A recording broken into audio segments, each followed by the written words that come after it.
I hear everybody's getting pretty hyped about Malik Nabers now that Jameis Winston's in New York. I hear everybody's starting to call him their dark horse wide receiver one, something we got laughed at for, over a month ago? Now everyone's running back to Malik Nabers. He's such a great dark horse player. I can't believe no one is seeing him coming. We told you. Told you, and we're here to discuss all the different possibilities. Winston playing a full season. I know some of you have some concerns and worries about that. Winston throwing 30 INTs. Ha ha ha. I guess Malik Nabers is in trouble now, right? Wrong. If he throws for 30 or 40 or 50 TDs or interceptions, then he's throwing for 30 or 40 TDs. Like, so all this joking about, 40 INTs, 40 touchdowns. He throws the same number of touchdowns as he does INTs. So keep making fun of his interceptions. And there's more to this story. We're going to break it all down now. And Underdog Fantasy promo code Smitty. This is like taking candy from a baby. I went to California. Your boy was in Disneyland for 3 days. I'm back. We're back doing it live. Let him cook. 3 days was too much. We're back doing it live. We don't take breaks. I even went live over there, but we don't take breaks here. This is a rare occurrence. We're back. We're doing it live. We're talking Malik Nabers to not the moon. To the moon. No. Too much. No. To Jupiter. Begins now. Live from the FantasyFootballShow.com studios. It's the Fantasy Football Show. Live! Monday through Friday, 8 p.m. Eastern. Smitty is also live whenever news breaks. Oh, wait a minute, Smitty. What if Jameis Winston, is it Jameis Winston, Smitty? What happens if he doesn't start 17 games? Well, using logic guided us here, and everybody else followed suit later. So I think we got a pretty good handle on what we think's going to happen. And even if it doesn't happen, I'm not as worried as you might think I am if this part of my projection doesn't go the way that I think it would go or thought it would go. And so far, we've been pretty damn.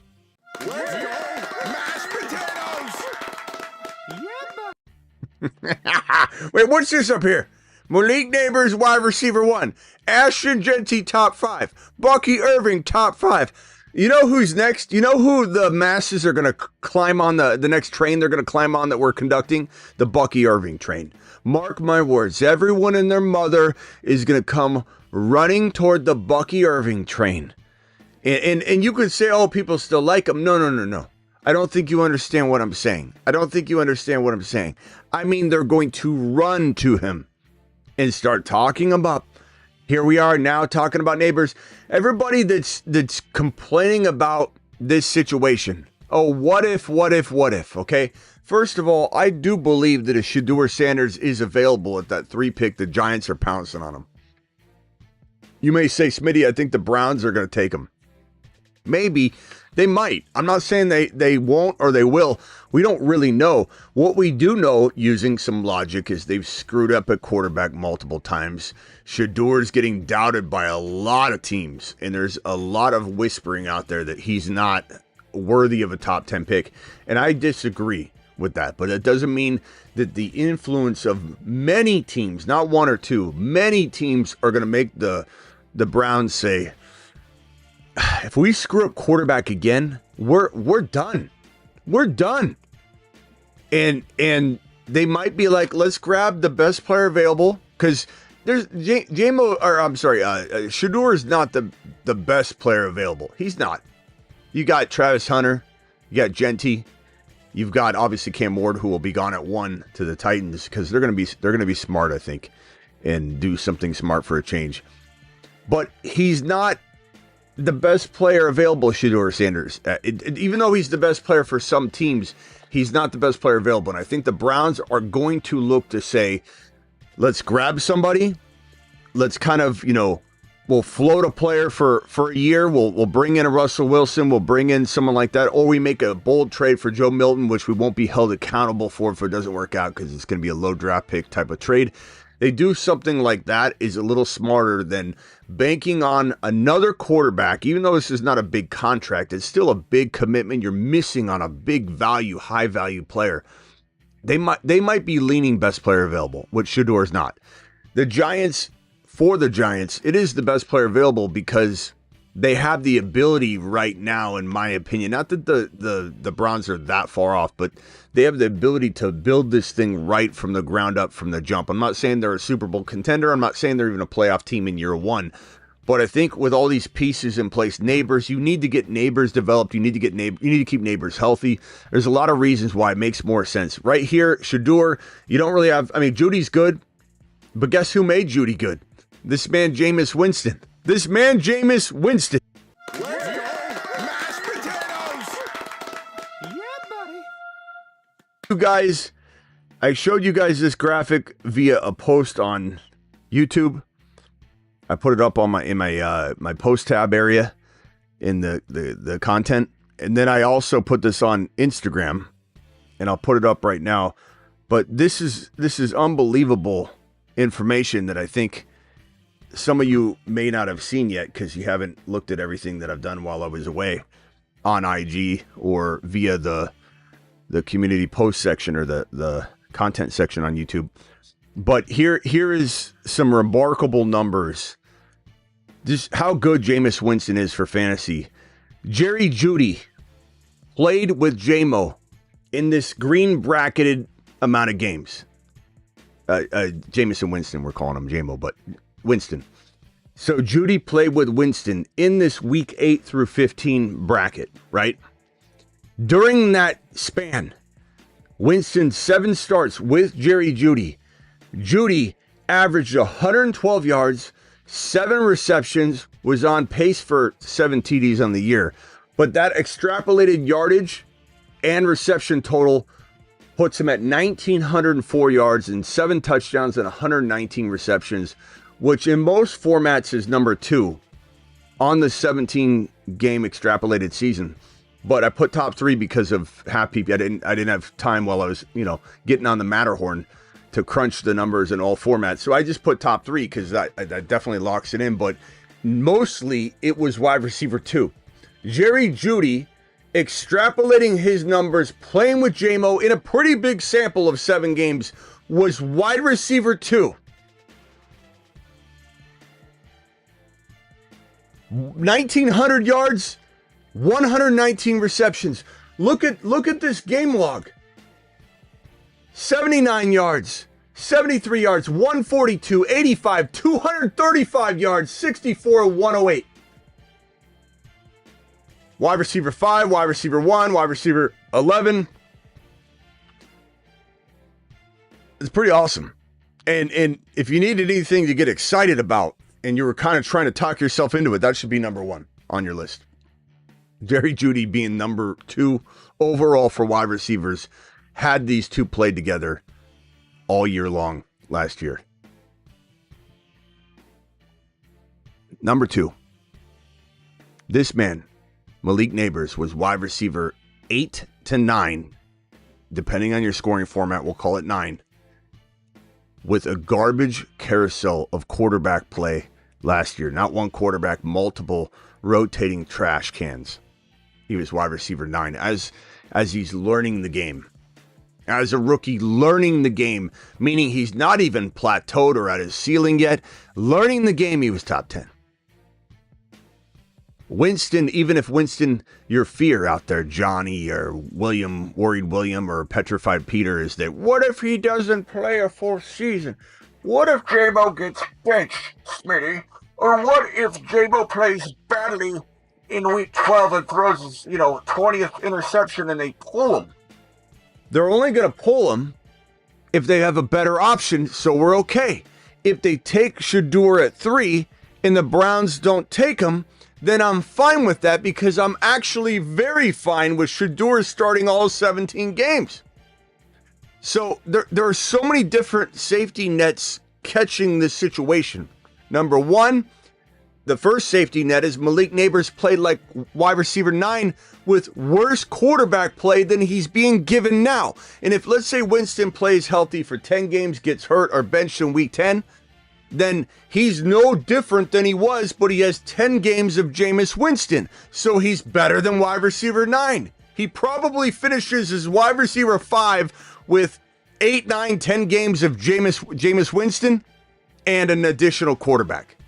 So there's safety nets everywhere. This guy can't fall from grace at all. There's a net waiting to catch him. The second net is probably Shedeur Sanders, who at this moment in time, the word on the street is he's going to be grabbed at 3 or he's falling even further.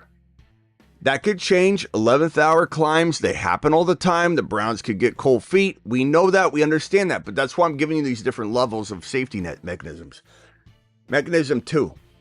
This Giant team knows J-Mo has had trouble staying healthy, doesn't stay in the lineup for seasons at a time. So they're going to have a backup plan, okay? Whether it's Russell Wilson, which I don't like, but it's certainly on the table. It's probably not going to be Aaron Rodgers because he wants to start. They're paying Jameis Winston to start. The money is starter money to a degree, and the hype and everything behind it is 100%, validating and verifying that Jameis and Winston is starting. If in fact Sanders is gone at 2, okay, and you accept the fact that Winston with Nabers for even 8, 9, 10 games mixed with whatever quarterback comes in is still a lot better than wide receiver 9. You're getting wide receiver 5. Your safety net is that this team still in round 2 or further or wherever drafts another quarterback. You probably have Milroe and Jackson Dart, one of the two being available in the second round. Maybe, maybe not. Maybe the team trades up into the late second or the early second or late first round to grab Milroe. Milroe with Winston and Nabers is a glorious tripod waiting to happen. Milroe is a good player. Milroe is climbing my board and will be my third quarterback.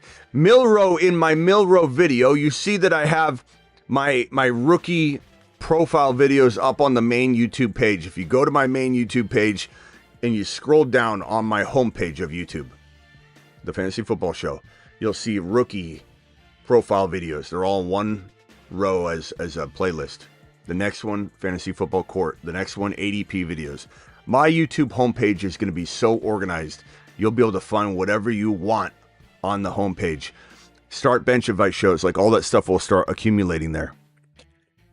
You're going to see in my Milroe video, I'm going to do a video on Cam Ward for the quarterbacks. Cam Ward, Shedeur, and Milroe. Probably not Dart. I'll talk about Dart in those videos. You're going to see in my Milroe video me talk about him having the ability to be above Sanders. There's backup plans in place for New York. New York is not pigeonholed into just Jameis Winston. You have Russell Wilson, which I don't love, but that option is out there. You've got some other potential options, but it is what it is. There is the possibility that there's trash quarterback play behind Jameis Winston, and Jameis Winston only plays 8 to 10 games. But that's still, again, better than we were at. There's a voicemail. This kind of sums up everything. Here's a voicemail from, I think this is Worried William. One new message. Two weeks ago. Yeah, this is Worried William, Smitty. You're such a moron. Wide receiver 1, Malik Nabers. You're dark horse, bro. What are you thinking? We don't even know what quarterback he's going to have. What a dumb take, bro. Take a lap. Take your own lap, pal.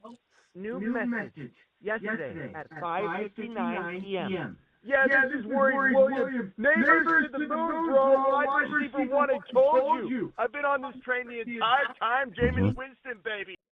That's what I deal with on a daily basis. That fictitious remake of an actual phone call is what we deal with in the studio, what we deal with in the comments, what we deal with day in and day out as people jump on this train after the fact.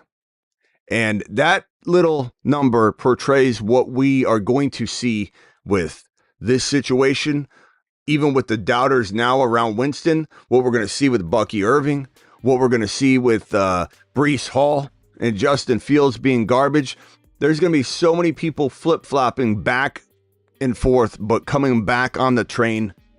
We won't even let them on. We won't even let them on.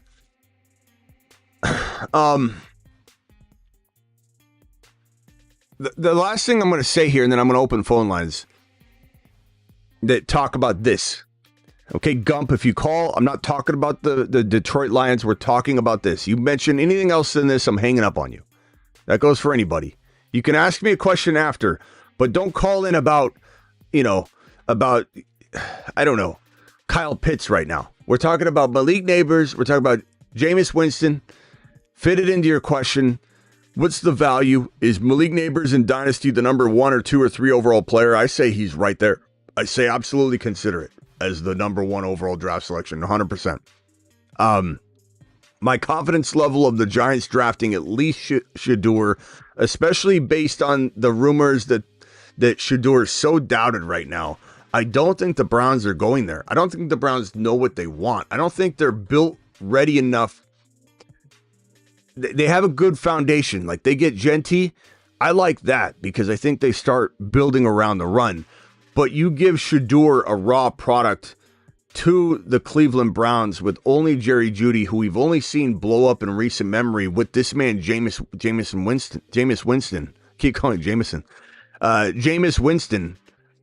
Then I don't really know that what we saw out of Jeudy was real. You know? Like, these numbers are crazy, and I like Jeudy a little bit walking into best ball this year, but I gotta say that with these this data broken down, these new stats that I hadn't looked at from this angle yet, I don't know that this man Jerry Jeudy is going to have any shot at repeating. I just don't know what he's going to do. If you remember, it wasn't Jeudy that was going crazy; it was Tillman. And then once Winston got in there, then Tillman went away, got hurt even, but Jeudy blew up. I think this is kind of a fraudulent piece of data here that's really driven by Winston. And when you think about Nabers being the real deal, I'm not saying Jeudy can't be good.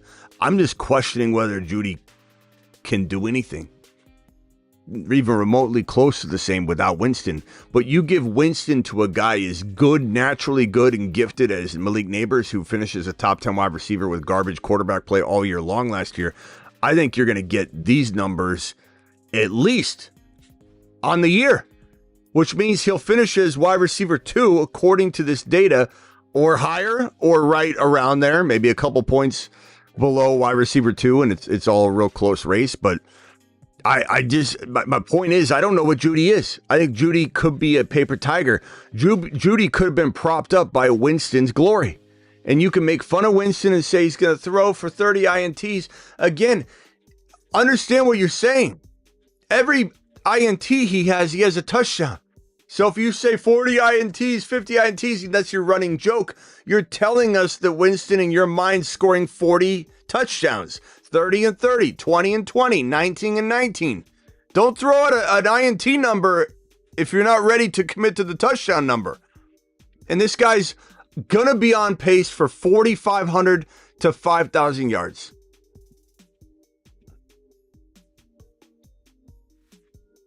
So let's have at it. Dial into the phone line. I'm going to predict that the Browns, if they do go Sanders, I'll be surprised. And if they do, the Giants will look to either acquire somebody. Maybe they'll trade for Joe Milton.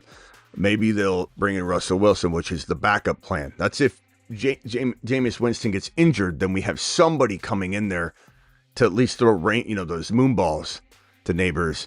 Hopefully he stays healthy. Hopefully it's only like 5 or 6 games. But Russell Wilson would feed him. You know what I mean? Like, I don't think Nabers with Russell Wilson's anything less than a top 5 to 10 wide receiver. Is he top 1 to 3?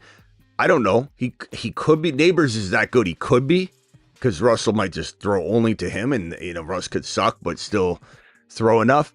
But I more so expect with Russell Wilson, you'll get, if it's a 5 or 6 game span of Russell Wilson to Nabers, you'll get like top 5 to 7, top 5 to 8, top 5 to 10 wide receiver numbers. But you pair that with his 1 to 3 numbers for as long as Winston and Nabers play together. If it's 10 weeks, you put it all together, that's still wide receiver 2 or 3. If Winston stayed healthy for the entire year and played 17 games, he'd throw for 4,500 to 5,000 yards, 30 plus touchdowns. Maybe he would have 20 or 30 picks. Who knows? It doesn't matter. And I don't know that unless they bring somebody in, I don't know that it matters that they're not going to bench him really. Unless they've got somebody else like Russell Wilson, which if they do, at least we have a backup plan. I don't see a world where this backfires. There's not going to be a backup plan of some degree.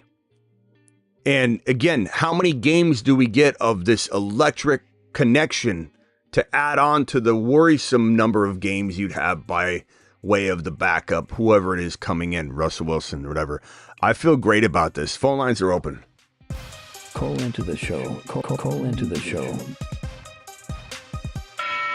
And on that note, Travis, if you're on the phone line, hang tight for me real quickly.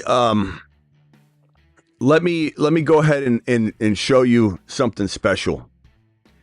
This is a little early, so it's subject to have a few of these guys maybe change. I don't think so. I think I'm probably going to keep every one of these names on the supernova list.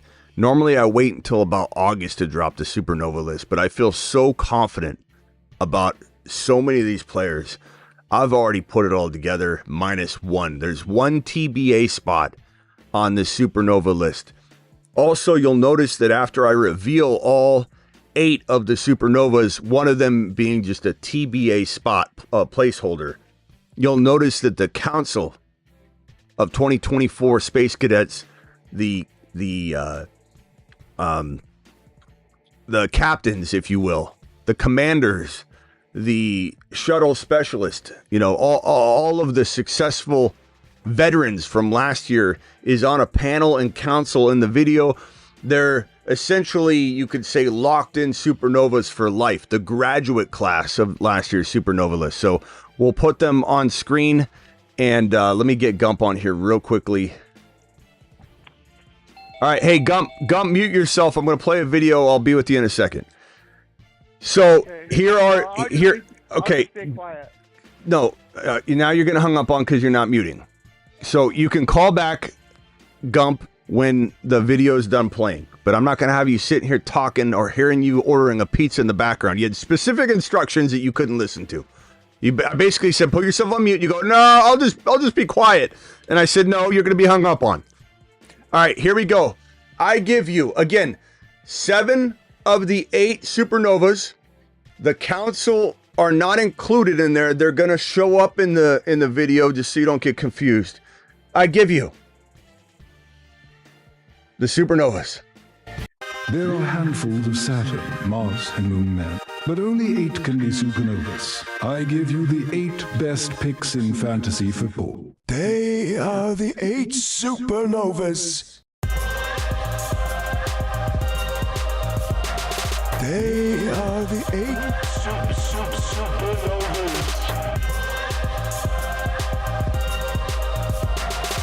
The hateful 8 supernovas.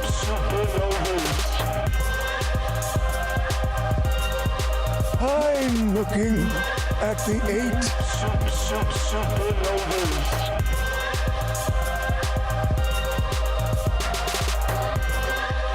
The magnificent 8.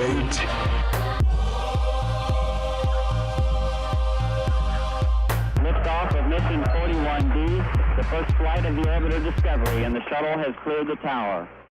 As you can see, that is one of the most eclectic and amazing groups of supernovas I think that have ever been assembled. The council looks amazing, though, from 2024 as they drop in and check on, make sure that they train these guys properly, get them ready for space flight, and see if they can make it all the way to Jupiter. Maybe Andromeda, we'll see. but there is a couple surprises in there. We have a lot of big names in there. Can everybody mute, please, real quickly? Gump, if that's you in the background, you're getting hung up on again. So mute yourself, please. But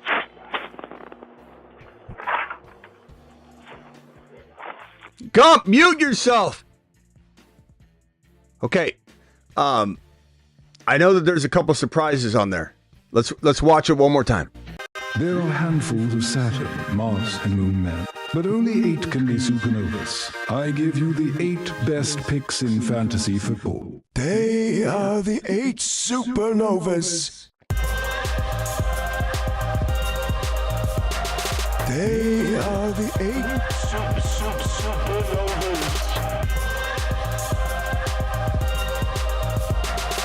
The hateful 8 supernovas.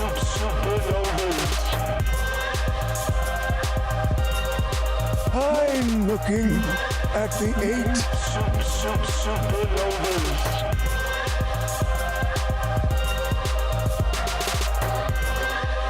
The magnificent 8.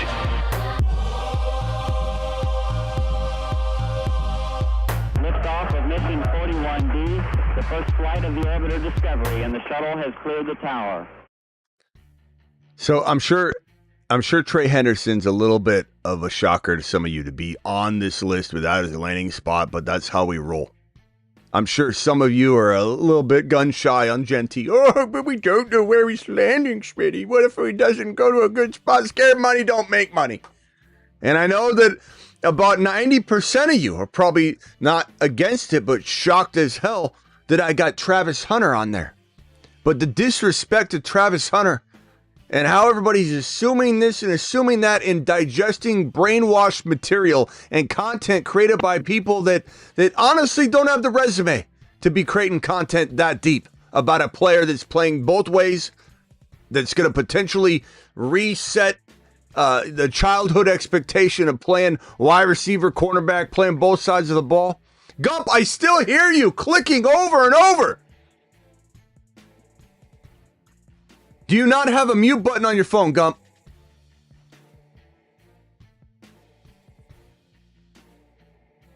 I think he's just holding it. I don't think Gump is actually putting it on mute, no matter how much I tell him to. I could just hear him in the background. But the Travis Hunter is going to shock some people. People are going to resist against it. They're going to get mad. They're going to recite the brainwashed content they've seen on it. Look, scared money don't make money. Where's Travis Hunter going in a redraft? Gump! First of all, Travis, the other Travis, not Travis Rowe, Travis, the other one, Travis M. Is that you clicking on and off? It's okay. It's okay if it is. I just wanted to check.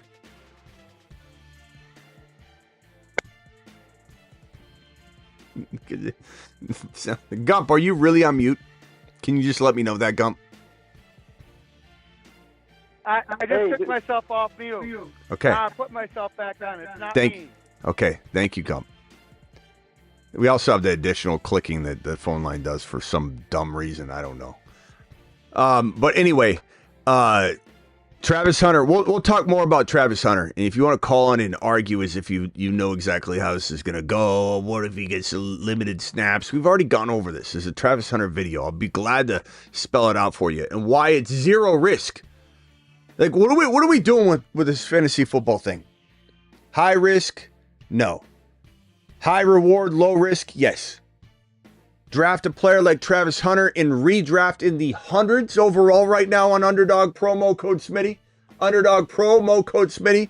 I'll put the link in the description right now and pin the link. But if you want to draft Travis Hunter in best ball right now on Underdog at 110, 100, 120 sometimes, all you got to do is click this link and have at it. But my explanation here should be enough, but it's not going to be for a lot of people. If I miss on him, because I don't know. I'm not sitting here pretending I know how much wide receiver he'll play. But if I miss on him, is anybody losing a league with their 110 overall pick? No.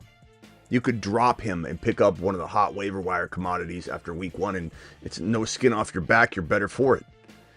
But if we're right, you win a mother freaking league. It is the definition of zero risk, all upside. It's the definition of baked in if I've ever heard it in my life. And that's why, and he's so immensely talented. That's why I'm willing to gamble one of these supernova spots on Travis Hunter, because it's zero risk. There might be a lot of disappointment. We might have this heavy expectation, and I think the Keon Coleman letdown, because he was a rookie wide receiver as well. We all thought he could do something. He was very talented in a great situation. He still could develop. We'll have to wait and see on that. But it doesn't deter me away from the next move. Keon Coleman failing has 0% to do with Travis Hunter. Travis Hunter's playmaking ability is alien-like. His ability to make more money at wide receiver will drive him to be as much wide receiver as he can be. The team that drafts him and his ability to score touchdowns when the ball is in his hand will want the ball in his hand. And if he plays 50% wide receiver instead of 90% of the snaps, guess what happens when he hits the field? Okay, Travis Hunter's coming in. Well, he's probably getting the ball. Because why would you send him onto the field unless it's a rare play where you're trying to misdirect and he's a decoy? But why are you sending him onto the field if he's not going to get the ball? If he plays 90% of the snaps at wide receiver and he's in there full time as a wide receiver, he becomes normalized and he's going to run a ton of routes without being targeted because his route tree is going to call for him to go all over the place. When he comes in at a 50% offensive clip, he's going to be special. Oh my God, he's in the game. Let's get him the damn ball. Otherwise, why run him out there? Travis Hunter, zero risk. Zero risk. What's up, Aloha? Glad to see you in here, pal. All right, let me go over to Travis Rowe, then over to the other Travis. Please remain on hold, and then over to Gump. Go ahead, Travis Rowe. Hey, I think the Giants should still go after Shedeur, like we talked about, because absolutely. I mean, at this point in his career, it's not likely Winston is going to just become a starter that can take you to the playoffs, and I mean, for a season maybe, but they have an opportunity to draft a guy, and supposedly they really like Shedeur, so why not take both? And when you have a franchise guy like a Nabers, look at what the Bengals are with Jason Burrow. If you can find that, you beat a pair with him. It just makes life so much easier. And guarantees you a playoff spot every year. Yeah, chance at it. And when people say things like, well, what happens when Winston gets benched or gets hurt? It's like what I've been saying is their backup plan will probably be Milroe, Shedeur, or Russell Wilson. And in the case of Russell Wilson, Winston's better.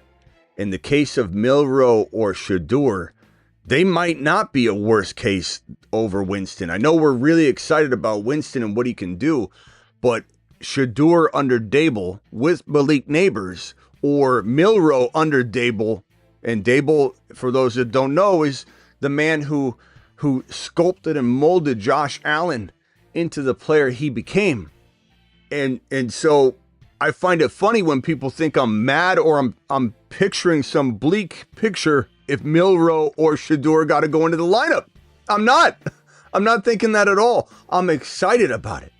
So much so, you've heard me say Malik Nabers when Winston wasn't even necessarily the main plan for the Giants.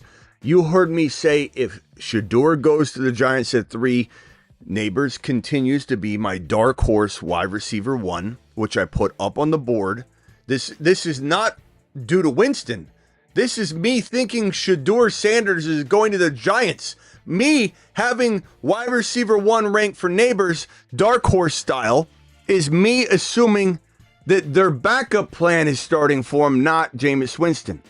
So it's so funny to me that people are really that worried. I do think they take... You'd be crazy not to take Shedeur. You can't bank on Winston. Yeah. Winston's not getting paid, $40 million, $50 million a year. That's somebody you don't necessarily, you say, okay, look, we made a commitment here. Let's not draft a quarterback here. Paying someone $8 million, $4 million, was it 4 a year? What's the deal? So. I'll find it out. You what? I think you're right. Yeah. I think it's $8 million total for 2 years. I believe it was. This is the amount of money that tells you that they're drafting Sanders if he's there, and if he's not there, damn it, man. I would trade. I would take Jeudy with 3. If this is me, I would take Jeudy with 3. I would take Travis Hunter at 3 too. And I know that's not what we want if we're neighbors, fans here, but I'm just telling you what I would do if this is me. I would take Jeudy at 3. I would consider Hunter, but I'd rather have Jeudy. And I know Jeudy be there, so 99% I'm going to have Jeudy if this is me GMing this, not Joe Scheinbox. But I take Jeudy at 3. I move my second rounder up as high as I can.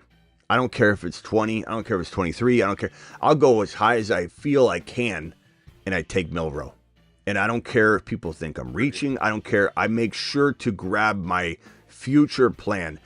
And Milroe might not be ranking anywhere there now, but he could become very exciting. All it takes is a couple birds, chirping and running their mouth about him, and his 4.3, 40 time.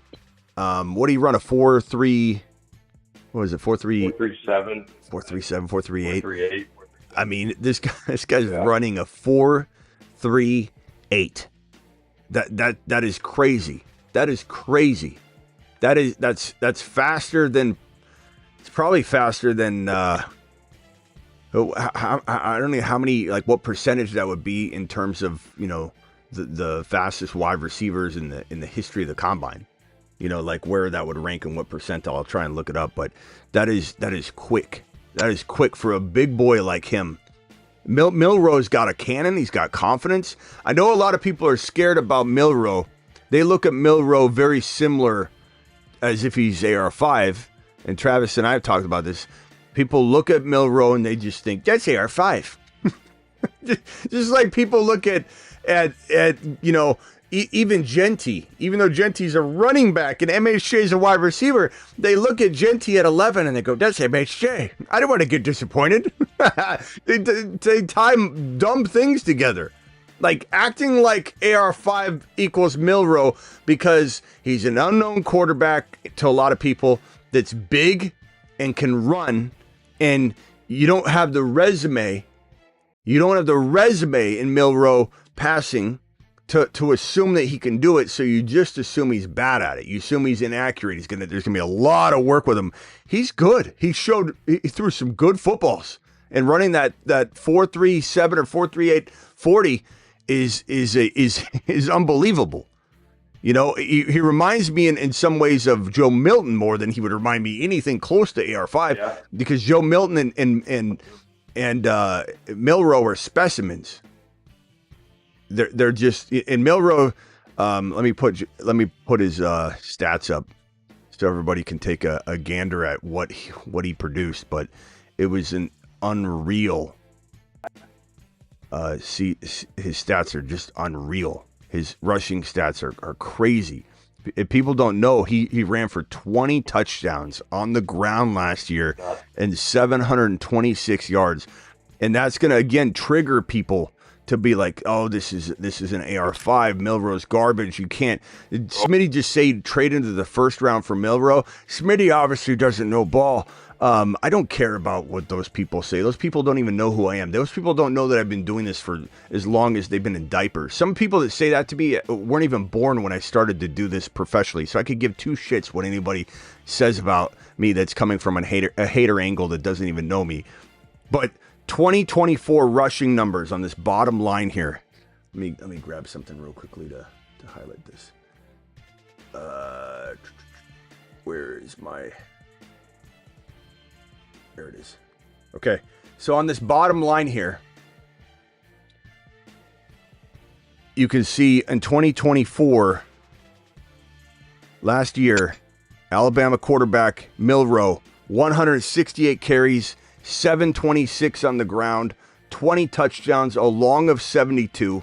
The year before that, 531 rushing yards, 12 touchdowns. So he's not a one-year wonder, a guy that didn't get a lot of playing time. He comes over with a good number of statistical categories he's replicated in back-to-back seasons. Look at this, 28-34 passing and then 28-44 passing, very consistent there.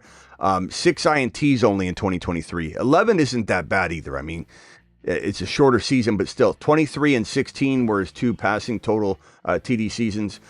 Took 44 sacks in 2023, which was a ton, but he improved greatly. This is a guy that is a raw, player that has a lot to learn. But man, Dable would be the perfect quarterback coach to give him. Because of what he's done with previous. That's why I like Sanders and Milroe in New York, because Dable's there. It's the one place where a questionable, needing a lot of work talent can go.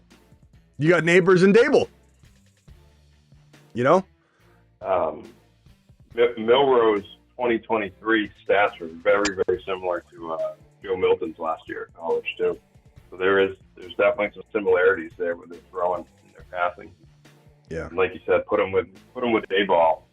People almost seem to forget now because he had Danny Dimes and everything, but what he did with Josh Allen to turn him into what he became, really polished him up. Yeah. All right, hold on real quickly. Let me go over to the other Travis. Travis, you're live. What do we call you? The other Travis? Can you hear me? Yeah, Smitty? What's up? You're live. What? Hey, bro, I love your show, man. I love what you do. Thanks. Thank you, my boy. Yes, bro. I've been doing fantasy since, I think, 2018, so Okay. good handful of years. That's a Got baby. some championships under my belt, man. Watch content, try to keep current. And I got to say, Winston's my absolute favorite player in the NFL, brother. Oh, he's a great guy. He's a great guy, eats What are you- W's. How can you not like a guy who eats W's, bro? Oh, man, he's so inspirational. He's always had the talent. It's real. Like, if we look at, a lot of people forget the year before they traded for the GOAT was when he did the 30-30 season. I mean, 30 they and were 30. on the precipice of a great team right there. They were that close. Brady brought them to the Super Bowl, but no one knows if Winston was there, they could have also went and possibly won the Super Bowl. 30-30. No one knows that. I love how the 30-30 sounds like if you don't know what anybody's talking about on there, you're like, what was that? 30 touchdowns and what? Well, what amazing number occupied that other category. It's like, it's 30 interceptions, but don't worry about it. But that's what he does. He's either I believe this is correct. I'm not 100% sure, but I believe he was on pace for 19 or 20 touchdowns and 19 or 20 INTs last year too. Like his INTs and touchdown totals usually are exactly the same. So when someone says, "Oh, he's going to throw 40 INTs," I'm like, "Well, thank you." And they're like, "What do you mean, thank you?" You just told me he was going to score 40 touchdowns too, because he replicates it. I think.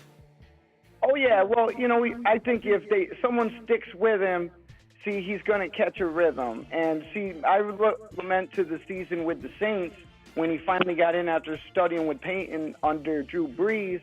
He was holding the clipboard with bug eyes on the sideline. He's such a great, sponge too. He's got a spirit and a locker room presence. Yeah, no, he's great. He's great. That year he got in, what were they, 5-2 before he hurt his knee that year? Well, yeah, but so the thing is, injury concern for sure, and then also, of course, bad play. So if he has any of those, which are likely, that's why this team needs to have they need to have a backup plan. But I believe they have it. If Shador's there at 3, they're pouncing all over that. I don't see a world where they wouldn't. And if they your logic on this point, since I've seen you start covering it since Winston's went. I'm so excited. I think you're right on the precipice of what's going to happen because they're going to me, Russell Wilson, this is kind of funny. Russell's got his lock. It shows what they think of Russell. Like, they seen Russell, they had him come, and they had Winston hang out. And they're like, okay, Jameis Winston. That says a lot, really. And Yeah. I think if they're really smart, Giants are really in a chance to turn their team around if they play their cards right. Like you said, if they could get Shador, but if they miss on him, they could wait till the second or third on There's another nothing guy. better. And There's nothing better than having two quarterbacks when you believe in both of them. So, the Falcons did this last year, and they were wrong on Cousins, but you can't say that they made a mistake. Like, they're willing to spend a lot of upfront money, which they did, and a lot of money this year, but then that's it. Once this year's done, their commitment to Cousins is over. Not to mention they're going to have a lot of suitors here in a little bit. As soon as Aaron Rodgers finally announces he's going to play for the Steelers or retire, just like we've said on this channel for weeks and weeks and weeks, despite Diana Rossini and a lot of other people, I don't want to say, just throwing, predictions as if they're facts out into the wind and see how quickly they fly around. But this is, we're right where we thought we'd be. We're waiting for Aaron Rodgers. I thought he'd announced it by now, but he hasn't. That part I've been wrong on. But we're waiting on Aaron Rodgers. As soon as that domino falls, all of a sudden, Kirk Cousins is on his way somewhere. If Aaron Rodgers retires, then Kirk Cousins is probably going to be talked about greatly going to Pittsburgh. But anyway, my point being that the Falcons, they didn't make a mistake. They believed in Kirk Cousins. He wasn't healthy enough. He didn't play well. He might be done as well, and he was an older quarterback. Yeah. But they stuck to their guns. They drafted a guy in Penix Jr. that we talked up nonstop as being the guy. They get him in there, and they have two quarterbacks. They have their backup plan. They have their starter plan. And they want their backup plan to unseat their starter plan. They really do. They really wanted Penix Jr. They just waited too long, but they really wanted this to happen that way because that is their future. They made an investment so great that you have to want that plan because it's your future. It's your top 10 overall pick. So the same thing would happen here. They draft Shador at 3 if he's there, and they would want him to eventually take Winston's job for sure. But what better way to throw a guy out like Winston, develop Nabers, let Sanders, who does feel of the two between Ward and Sanders, the one that does maybe need to watch or learn a little bit more than the other. I think he could still learn on the fly. But, I mean, jeez, man. Sorry, Smitty, Cousins is terrible. When did I say I liked Cousins? Matt, you don't have to apologize to me. Apologize to yourself. For even typing that and wasting your breath, because I didn't say that. I don't know why you're telling me that. So I love this. I love this, Travis. I think it's going to be great if they get two quarterbacks. I do hope in some way it is Milroe. Oh yeah, even Matt Milton or Milroe. I mean, I kind of like Milroe more than Sanders in a way. Yeah, I almost hope that they miss on Sanders and they get Genty or Hunter. Winston with a bunch of weapons could really surprise, and then you go and if you get Milton or Milroe or one of the guys later, they're looking like they got some depth at star positions. And one thing, here's a quick point. I don't want to take all your time. I really appreciate it. My name is Wiley, actually. Travis is my brother, so the phone's in his name, but my name is Wiley Maury. Oh, okay. Wiley? Okay. That's cool.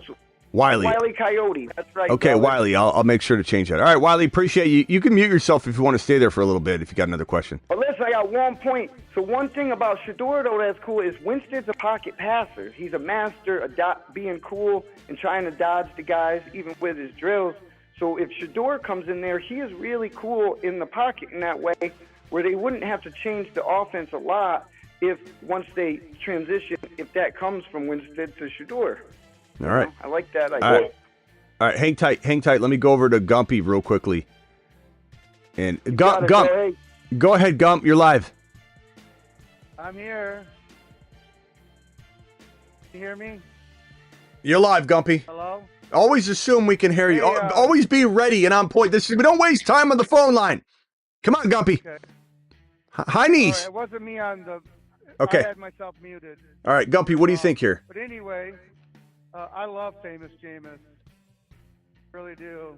I picked him up last year. I thought he was going to do good in Cleveland because of his strong arms. But my big question of the day is, what are the stats? Famous Jameis playing indoors versus outdoors? To be honest with you, I don't know that stat, but I'd look it up. I guess I'd have to say I think he's probably going to be fine. He's got a lot of experience. He's played everywhere. I think he's going to be better indoors. Has he was outdoors in Tampa. I mean, he played in. I mean, I don't know why you would think he's not good outdoors. He's played. What I'm saying is he might be better indoors. Oh, I got what you're saying. Yeah, I mean, I don't have the exact data, but I know he's played well outdoors. Yeah, and then if they get somebody like Matthew Golden and Famous is throwing him and Malik. Yeah, I mean, I don't think I have the matchups on this graphic here. And I wanted to give you another tip. I watched an interview with Neon Dion. He said he ain't gonna let his son play at Cleveland. We've went over this before. All right. Yeah, there are certain scenarios where I feel like he would definitely be more influential. Let's just put it that way. But he's been on record as well. We went over this and over with Ron Navy called in and said that he's not going to let him play here or there. And he may have even said that after he said this other piece, but he's had two conflicting public statements on it. One said that he's not going to tell his son where he can and can't play. And he said, and these rumors that he's not playing for New York are false. Like, he's absolutely false. If he wants to play for New York, he can play for New York. He's already clarified that. Now, the other interview he did, I assume that was after, based on everybody bringing it up, recently, that there might be something specific about Cleveland that he's going to have a lot more influence about. And the fact that they have botched this Watson thing for a long time, I wouldn't blame him for being like, do you think I'm not going to be in his ear and I'm going to tell him where to go? Like, and he doesn't have a choice, right? To a degree. But, I mean, it is good news that it sounds like there's an aversion inside the family, at least even if it's just with Dion, of him playing in Cleveland. Then that's good. We don't want him play. We don't want Sanders to get drafted by Cleveland. We want him to go to New York at 3. So I hope to God it's true, to be honest. I mean, he said it. There are clips of him saying, that he wouldn't let his son play here. But again, there's clips of him saying that he will not stand in the way. He'll recommend. He'll advise. Like, will he try and get in the way of it? Sure. Would your father or anybody's father try and get them out of a situation that they didn't think it was a good idea? Sure. But he doesn't have control over them. If he wanted to go play in Cleveland, he'd go play in Cleveland. That's what Sanders was saying. But he was mainly saying, I'm going to, over my dead body, I don't want him going to Cleveland. Then so be it. I hope I hope behind closed doors, he's even more passionate about it so that his son won't even consider playing and they can both be vocal about it so that he doesn't go there. Because I want him in New York with Nabers. And that's not a knock on Winston. We're very excited about Winston, but we can't fool ourselves. We have to be honest. Winston's probably not anything but a 10-8 game to, a year and a half option. I can't see Winston playing 4 and 5 and 6 years. I can't. But all I know is the man will throw Nabers into another galaxy for even half a year. And so I love that. And let's say they bring Sanders in and Sanders wins the job in week 1. That's entirely possible. Don't think for a second there won't be some rumblings about a competition for who's going to start. That could definitely happen. But if Sanders beat him out, then Winston's the best backup they could have. That's great. Either way, it's a win. If Sanders gets in there, it's because he earned it, or Winston got hurt and the backup plan worked. Now in goes Sanders. But let's hope the Browns are not going to draft Sanders because of that. I'll tell you what, though. I'll tell you one thing that makes me excited to even hear that. And again, Ron came in, going off on that too. If there is any truth to Dion just convincing his son as much as he can, because he doesn't control him, but he has influence, to not go to Cleveland, and Cleveland looks at that. Think about it. If you're the Giants, you're probably going to be like, you're not going to tell us what to do, right? If you're the Patriots and you needed a quarterback, they don't. But Jaguars, Raiders, all these teams would be like, You're not telling us what to do, right? The Browns have screwed up so bad at quarterback. They're scared to death to make the wrong quarterback move. And if Sanders and Dion are, let's say, putting up a stink about it, they're not going to take them. There's no way the Browns are going to be like, screw that. You can't tell us what to do. They're scared to death of this quarterback spot and when they fill it, how they fill it. And to actually go down a road where they draft him and he holds out and he demands a trade like Eli Manning, that would be the worst disaster for the Cleveland Browns in this current predicament where they have their star quarterback re-tearing his Achilles tendon. And the odds of him coming back and ever playing another snap for this team are slim to none, and they're going to pay him $7 million this year to sit on his rear end. Like, what a disaster. What a disaster. So I don't think they're going near this, Gump. I don't think so. Travis, Gump, hold on one second. Let me go over to Travis. Hey, wait a minute. I got one more thing. You say it the best. Are you there? Well, hold on. I'm not hanging up on you. Just mute yourself real quick. I'll come back to you. I'm going to go to Travis and then over to you, Gump. Gump! I said hold on. All right, go ahead, Travis. Damn it, Gump. I still love you, pal. Yeah, I mean, the Cleveland, I think you're right, where if there is any pushback, they probably won't. They're not going to fight that.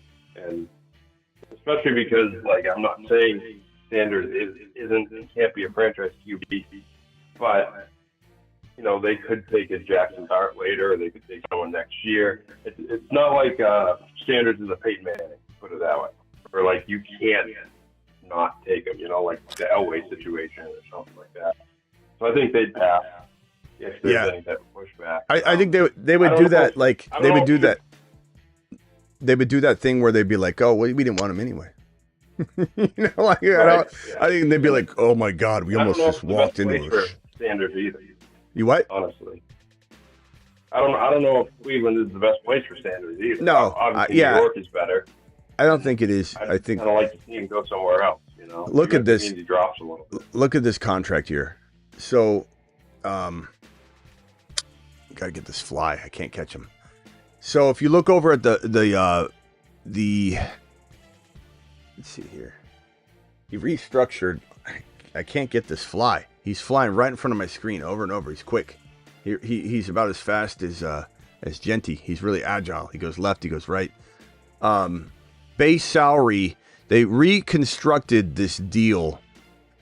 But anyway, you can see in 2026 his base salary is $46 million. His signing bonus is 87 or 8. I'm sorry, 8 million. I'm sorry, 8 million. His signing bonus is 8 million. His restructure is 26 million.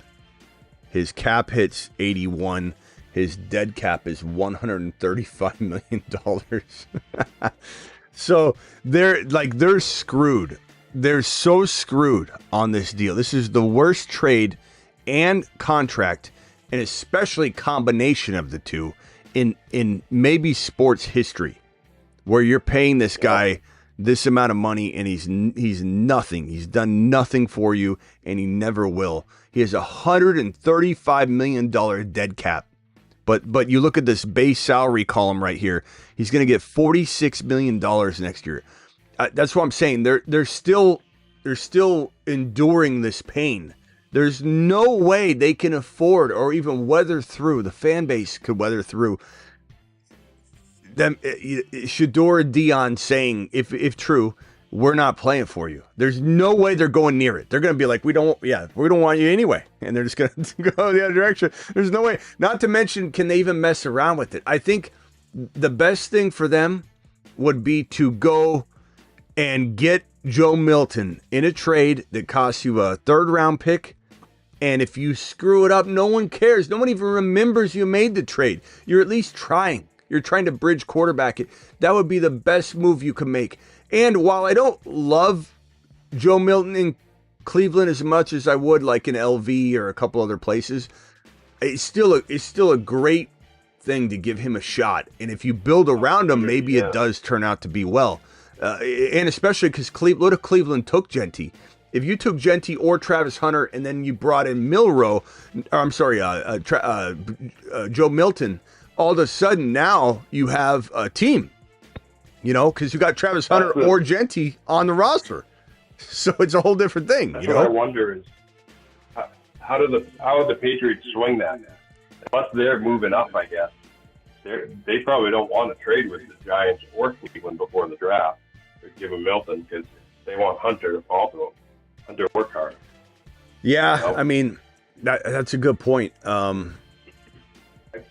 guess they could do a pick swap if they got other things involved or something. But why not? Yeah, why not just wait until they've already made their pick, and then do a draft day trade? Or since it's day two, they could do a trade the evening of and say, hey, we want your third rounder for Joe Milton, and then they're like, oh, okay, great, and everybody's already picked. Yeah, that wouldn't be a problem. But yeah, man, you give me the Cleveland Browns roster right now with these picks before the picks have been made, I could bring you a championship. I know I can. I probably would take, man, so I'm giving up a third rounder for Joe Milton. He's my quarterback. I'm probably taking, I don't know if I take Jeudy or Hunter. The thing is, if I take Hunter at 2, I can take Scattaboo in round 2. I could maybe get away with Henderson. Who knows how far Henderson falls. If I got Henderson and Hunter, that's maybe better than Jeudy and whatever receiver I could get. So I'd probably take the gamble on Travis Hunter, and then I would draft Henderson or Scattaboo, whoever fell to me in round, or Judkins. You could go that route too, but in round 2, and then round 3 you gave away for Joe Milton. I'm telling you, this would be a great team. I would consider Shador at 2 if it were me, but not with this whole. That's me, that's me walking, but I don't think the Browns will, especially if these rumors are true. All right, hold on, Travis, unless you got something real quick, and then I'm gonna go back to Gump and then to the other Travis or Wiley. Go to them. I'm good. Let's see. He left. Wiley left. Gumpy, go ahead. You're live again, Gumpy. Give me your other 2 things. Yeah. What I wanted to say, this famous Jameis really becomes famous in New York City, where everybody becomes famous. Because you said it yourself, Daboll's really good with those quarterbacks.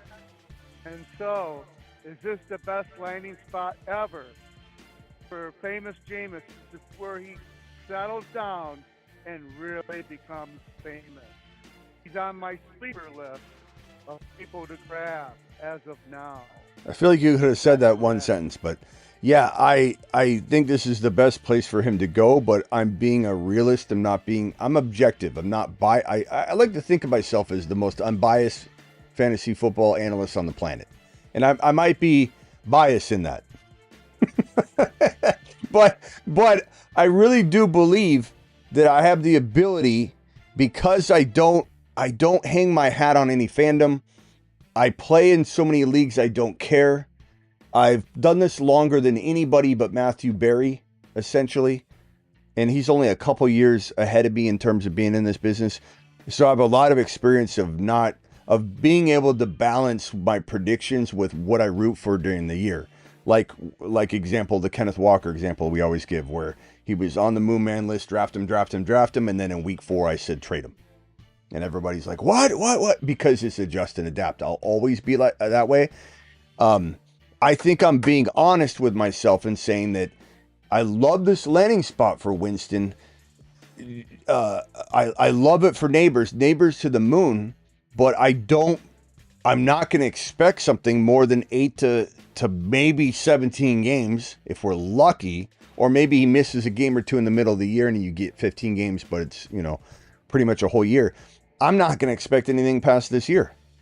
I'm not saying that he doesn't have a shot at, like, let's say he gets hurt and he comes back next year, but he doesn't have this resume of continuously being able to replicate full seasons.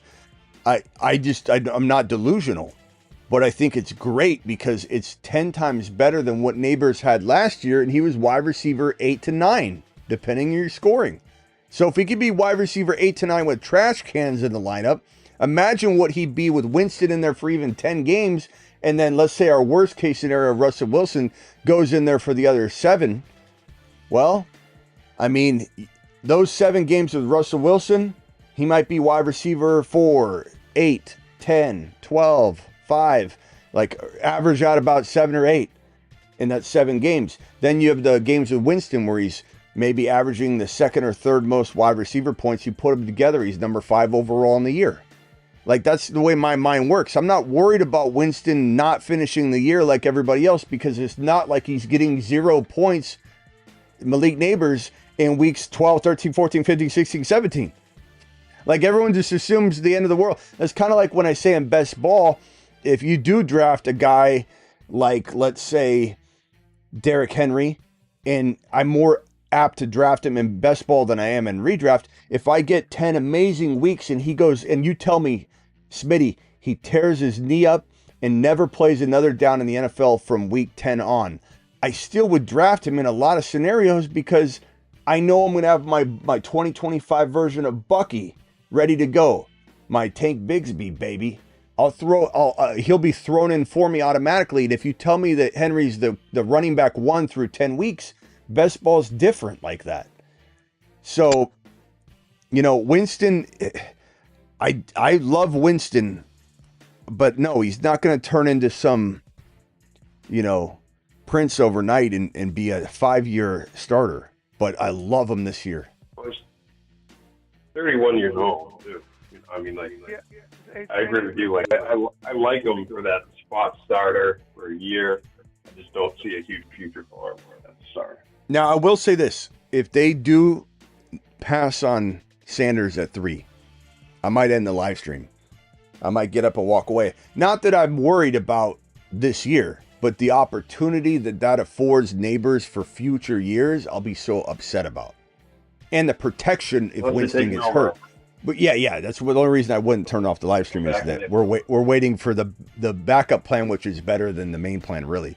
Like, if I could snap my fingers, I'd give him Milroe.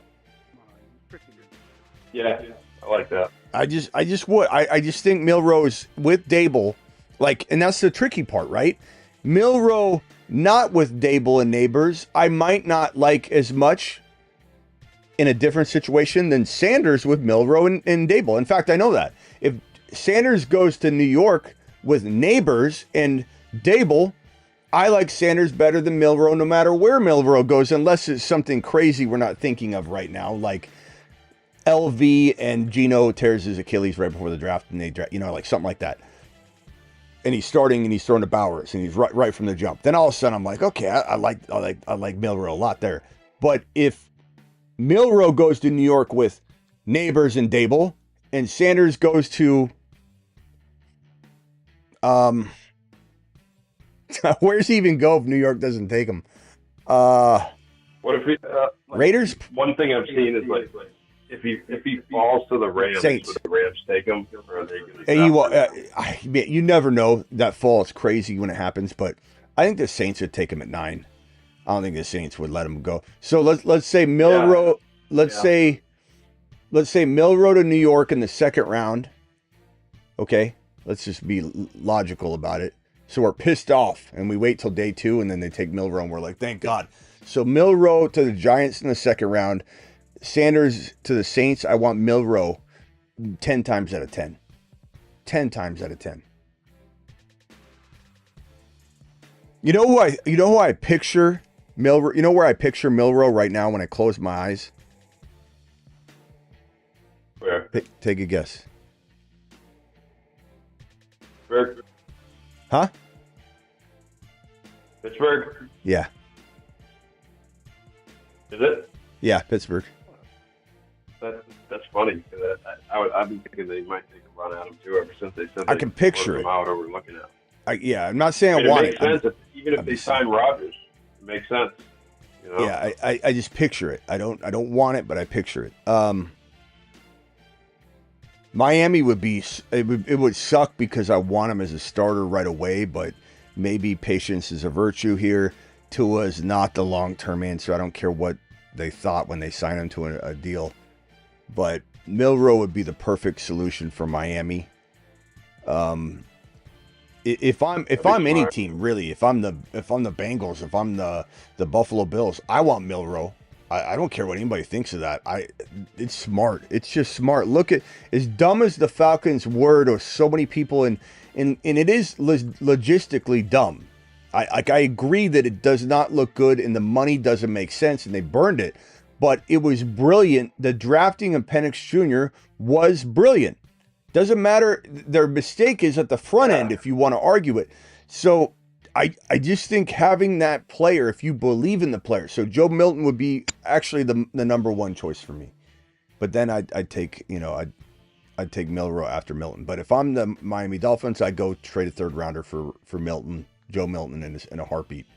For those that don't know who Joe Milton is, if you're watching right now and you don't, he's the backup quarterback drafted last year by the New England Patriots, and they doubled up on QB. They double dipped and they took Joe Milton after they took Drake May. It was a brilliant move, and I honestly wouldn't undo it if I was the owner or decision maker in New England. And Travis has said that too. Like, for a third rounder, it's stupid, but teams think differently about that, and I think they will trade him. Yep, they do. If the right offer. If they get a third rounder. If it's the right third rounder too, yeah. I mean, if somebody's like, that team's third rounder is more like a top of the four, they might say no. But, yeah, I mean, any team would be, like, if I'm the Bengals, I say, here's the third rounder for Joe Milton in a millisecond. Now we have the best backup QB in the league, in my opinion. If I'm the Chicago Bears, you're running Caleb all over the place. He hangs onto the ball too long. You've rebuilt an offensive line. You're not really sure how it will all come together. I'd take Joe Milton in a heartbeat. If you're the New Orleans Saints, I'd take Joe Milton in a heartbeat. Colts, Joe Milton in a heartbeat. Danny Dimes. It's so funny how many people are assuming Danny Dimes is like gonna hold off AR5. Like, whoever goes in there is gonna get replaced by the other. That's all that matters. Like, if Danny Dimes starts week 1, guess what? We'll see AR5 by week 5. Like, I don't know what people's problem is. Danny Dimes. What do you think of Seattle? What do you think of Seattle? Because that Arnold contract is like essentially a 1-year deal. Yeah. You get out of it after that going easy. I don't think they'll take a first rounder quarterback, but I could see them take someone in the second or third round. Yeah, definitely. Yeah. If Sanders fell to 18, they'd take him, I think. Yeah, that's right. If he falls. I don't think they'll trade up, but Pittsburgh wouldn't let Shador or Sanders fall. I wonder if Pittsburgh would take a Milroe right there at 21 or a Dart or whatever, but I think Milroe. The thing about Milroe, though, is I'm being completely honest. I'm higher on him than I know the rest of the league is, and so there's a real chance that. And the funny thing is, Gump's on the line. Gump wasn't here, but I was, and Travis will remember this, and a lot of you will remember this. I was really high on Hendon Hooker. So I know you call in and you talk about Hendon Hooker all the time. I don't think you realize, Gump, that I was calling for him to be a first rounder during the draft. I was like, he keeps falling. Like, and I really liked Hendon Hooker. So just so you understand that. But I could see Milroe falling way beyond what I think, because logic doesn't play a factor a lot of times. So there definitely could be a world where we're in the middle of the second round and I'm like, I can't believe Milroe's out there, because the NFL teams are just wild. But there's definitely a chance that he becomes one of those players, like, I don't want to say he climbs to 1, but where Cam Newton climbed really quick. He was outside the top 10, and like, you're talking about truly 11th hour climb. He went right to 1. And I don't think Milton will go to 1, or Milroe will go to 1, but I think he could go from, these analysts talk about the draft, or like talking about Penix Jr. in the second round, and we're like, you guys don't, how are you doing this for a living? How is anybody doing this for a living when they think Penix Jr. is going in the second round? Like, it was just head scratching. We said from January, before the championship game, we said he's going in the top 10. He's going in the top 10. You're talking about the second round? How does some of these clowns get a job? I don't get it. But I've been wrong before, where I'm using that same logic and the whole league feels like it's a clown show. So could Milroe, he could climb up to the top 20 to 32, or he could fall all the way to the middle of the second round. And there's also something to some of those falls too, right? Like when Hendon Hooker kept falling, the teams that were, in this big stretch of picks didn't need a quarterback, so they weren't going to burn a first rounder on him. So he fell and he kept falling. But there was talk about Hendon Hooker, very much about the value, if not a little more than Dart right now. Dart's the third quarterback, according to most people. I have Milroe. But Dart is like one of those guys that people have been flirting around with, saying like, oh, teams like him better than Sanders, and he could go as the second quarterback. And the second quarterback's going to be gone by the top 15. So like Dart's that's the way Hendon Hooker had there's a little bit of chatter about Hendon Hooker, and then it went away. It came and went, and then on draft day, he kept falling. And he was injured. He had the torn ACL, so it was kind of a risky proposition anyway. If he hadn't not had the torn ACL that he was recovering from, it would have been a different story. That's true, yeah. J.J. McCarthy had some of that last year where they had him pushing up into the top 3 of the draft and stuff. Yeah. He went, 10th or something to Minnesota. But Milroe's stats are just unbelievable, man. I mean, look at these. I know the 2,800 yards isn't like the best ever, but I think Tom Brady had like 2,500, 2,700 yards. I think so. Like, not comparing to Tom Brady. Don't get that twisted. I'm just saying you can't really say somebody can't come in and throw in the NFL if they have 2,800 yards in a college season, but it's the fact that he's running so much. I mean, yeah, 726 and 20 touchdowns on the ground. You can't even have a complaint about 16 passing TDs. Like it's almost a ridiculous complaint. Here's this for anybody that's trying to make heads and tails of this. Here's Milroe's 2024 season at Alabama. He had 2844 passing. He had 16 touchdowns, 11 INTs. And that 16's not ultra impressive, but like he was literally taking away his passing touchdowns by running them in. He had 20 rushing touchdowns in 2024. Milroe scored 20 rushing touchdowns in 2024 alone and 726 yards. So when people say these numbers aren't great, well, you got to account for that. Like there's only so many plays that Alabama's running. And if he's taking away his passing stats because he's using the running, avenue, how do you expect him to have 35 passing touchdowns and 3,500 passing yards? Like you got to think about it logically. There's only so much so many plays to go around. But yeah, Milroe's a monster. He's let me put his stats up here. All right, did the measurements match? Did they update ESPN update the measurements? I'm not sure if I'm not sure. I'm not sure if these are updated from when he got measured in, but it's 6'2", 225. He looks a lot bigger than he is too. He looks massive. He looks like he's 6'4", 240. And he ran that 40. He looked like he was about 240 pounds. It was crazy, but he's 225, 6'2", which is about, it's the same height as me, and he's got about, hopefully I lost a little weight with all the steps in Disneyland. Hopefully he's 10 pounds heavier than me. If not, we weighed this, we're the exact same size about a month ago. Only I wasn't lean and mean. Yeah, 6'2". No teams get stupid on draft day. Yeah, right. I know that's a joke. Gump, you got anything else before I kick you off the line here, pal? I'm sure you want to get a little Hendon Hooker conversation going on. Go ahead. Well, you know what you always say, don't you? Do I what? Say, go with your gut. Yes. Go with your gut, right? Yes, sir. And when I just heard it. I was going down the road and I heard that famous Jameis. You came on, you broke the news to me. Man, my gut got happy. It got really, because I'm a famous Jameis His gut got happy. fan, and my gut says he could have his best season ever. I mean, there's the definite possibility that he's gonna. He might set. Listen.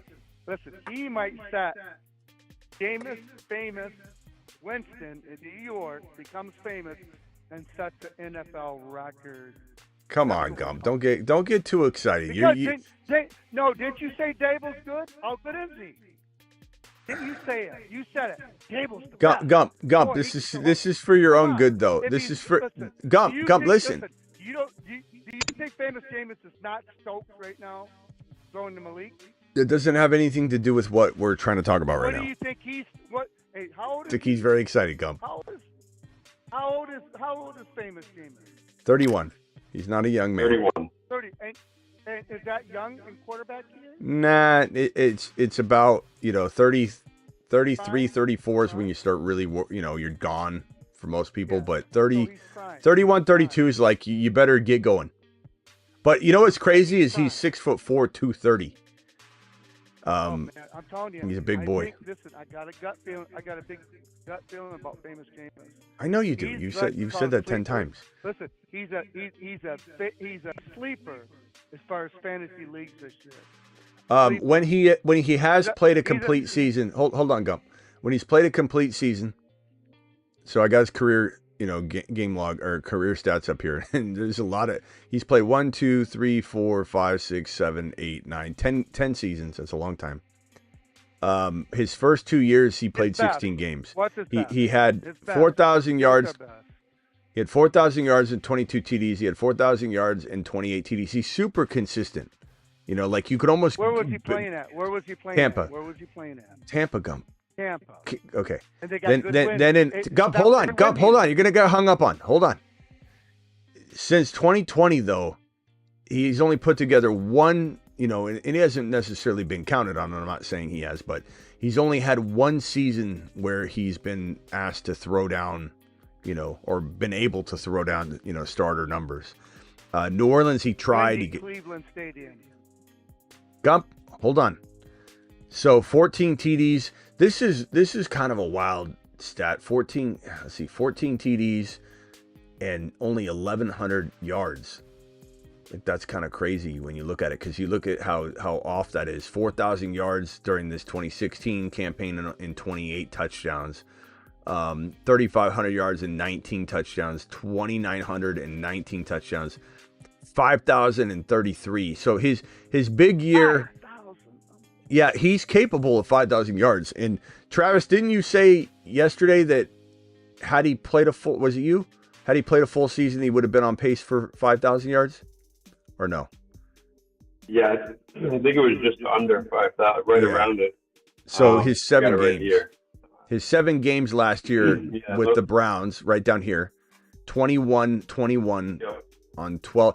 But he didn't Yeah. play 12 games. Like, you got to look at the 7 that he, started, So the 7 he started, he was on pace for 49. So basically 5,000 yards, 29 touchdowns, 29 interceptions.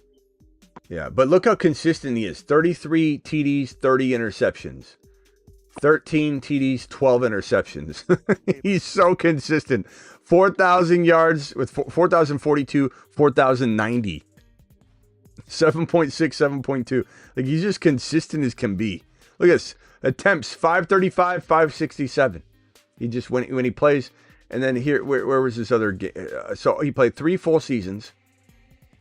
That is, I might have said 2 earlier, but 3 full seasons.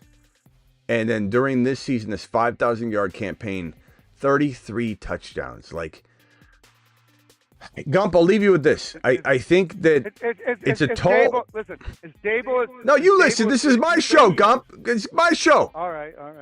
Hold on. Let me just get my thought out. You're worse than Denny.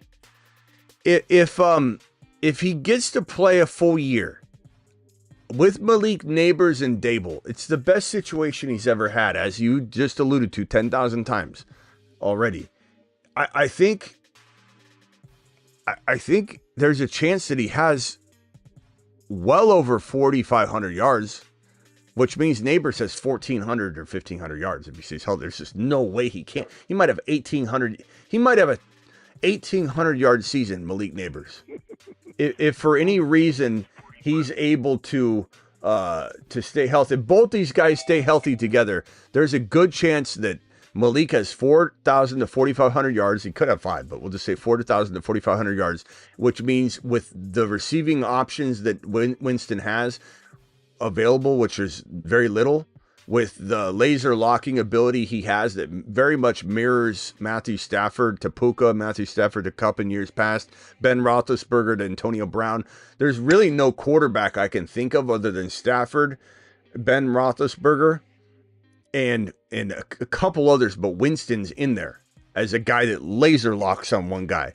So if he has 4,000 yards, how does he not have 1,800 yards? I mean, he probably would have to have 2,000 yards, to be honest, if they both stayed healthy all year. But there's unfortunately, at 31 years of age with the injury history that Winston has, there is a concern.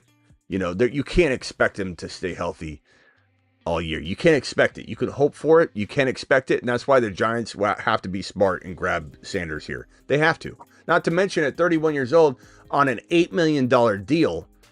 Was that correct on the deal? Let me find Jameis Winston's deal. Jameis Winston. Yeah, it was 2 years, $8 million. Yeah, on an $8 million deal. Yeah, here it is. Yeah, Jameis Winston, 2 years, $8 million. On an $8 million deal, this team is not pot committing to him for the amount of time that Gumpy's imagining in his mind. You know, this is an experiment. This is a very good move. It's a very good 2025 attempt to get Nabers matured and feed him proper footballs and not give him hospital ball, galore. But this $8 million deal on a 2-year deal, that screams that they're taking a quarterback in this draft. Screams it from the rooftops. Unless they go Russell Wilson and they say, we don't know that we're going to get Milton, or I'm sorry, Milton in trade, or Milroe. So we're going to go ahead and get Russell Wilson, and with this pick, we take Ted McMillan, which wouldn't be what we want. Genty, I love that. I don't want it to be Ted McMillan or Travis Hunter, but at 3, they could. They could take either one. It's possible. All right, hold on one second, guys. Let me go back over to Wiley. Wiley. Oh, can I say something? No, I mean, Gump, that's why I said hold on a second. But hold on, Wiley. What can I do for you, Gump? I just wanted to say, are the keeper, not the keeper leagues, but your dynasty leagues, is somebody trying to trade for Winston right now and trying to win this year? Might be a question, and I might, if I was running a dynasty league and I wanted to win, I might be thinking I want to trade for Winston. Come on, Gump. I'm not kidding. You said Daboll is good. How good is a coach? A coach is what makes you can't tell this guy anything. You know that from Detroit, and you know that. You can't tell Gump. You can't tell Gump anything. He clings onto it, and he turns it into. He turns a molehill into a mountain. Turns out, Gump, I like Winston, but I'm not starting him in fantasy as my QB1. That's not like I like him. I'm getting him. In Superflex, Gump in Superflex. Gump, we're gonna have a conversation about him in Superflex, but let's stop getting carried away on this. You're gonna ruin it for everybody, Gump. You're gonna get him hurt just by talking about him like this. Stop it. Okay, Gump, hang tight. Hold on. Let me go back over to Wiley. Wiley, you're live.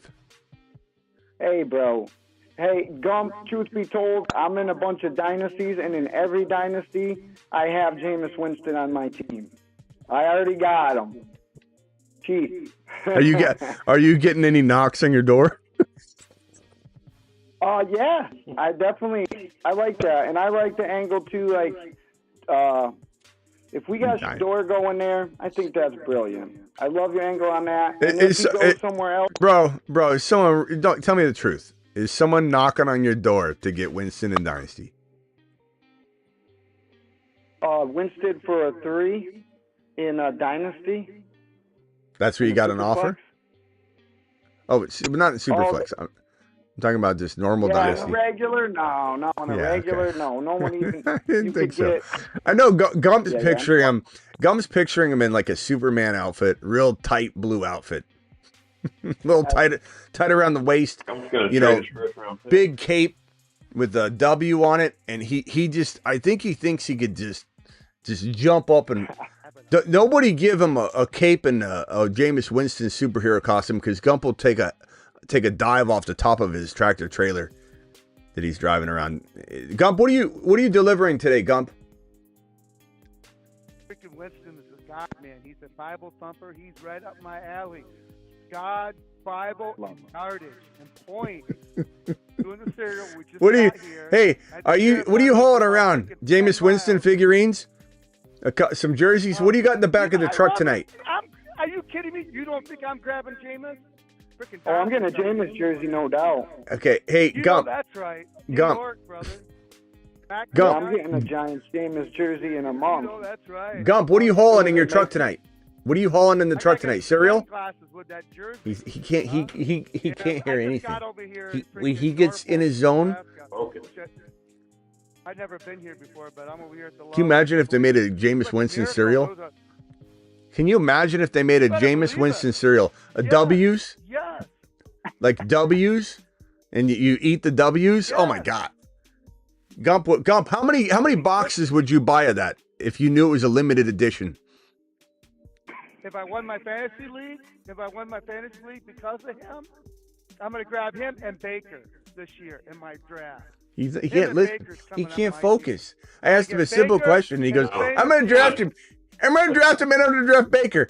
Gump, how many boxes of cereal if there's a Jameis Winston cereal where the cereal pieces were W's? Unlimited. So, listen, when I pulled in this truck truck load. stop, it's a love. Listen, it was a Love's truck stop. No, I'd never seen a Love's truck stop this empty in my life. It was a miracle. Now They're we're all talking celebrating the about Jameis Winston signing. Listen, grab, famous Jameis. Okay, I've had enough of this. All right, hey, Gump. Sometimes I get all gumped out. This is no offense. Call in tomorrow. Appreciate you. Appreciate you. I'm just gumped out. Sometimes it's called. Everyone's using the term crash out lately. I don't know why it's so popular for everybody to say, like as if they just heard it. They're like, he's crash out. He's a crash out. It's a crash out. Have you heard of the crash out? Oh. But I'm crashing out on Gump right now. I'm having Gump crash out syndrome. He's a good co-host, but then you gotta tuck him into bed. Yeah, you gotta put him down about 15, 20 minutes into a lot of he gets about a certain amount of talk time, and you gotta stop it. It's like going out of town with your best friend. By the time you come home, you're like, oh, I'll see you later, bro. Like, call me in like a couple weeks. Yeah, you need a week. Like, you're my buddy and all, You need but a week. I just I'm on too much. I'm on to something with this W cereal, the marshmallow footballs, W's. I like that. You're just Look at eating the cookies he made, right? You're just eating W's. Try and eat it with a W fork. You keep falling off. I love it. Yeah. I think he's marketable. I think New York will do him good. Hey, I gotta throw the trade by you. I made a trade in Dynasty, and I traded Nabers, and now I really regret it. You traded Nabers. Who the hell is Nabers, bro? You got nabbed on that one.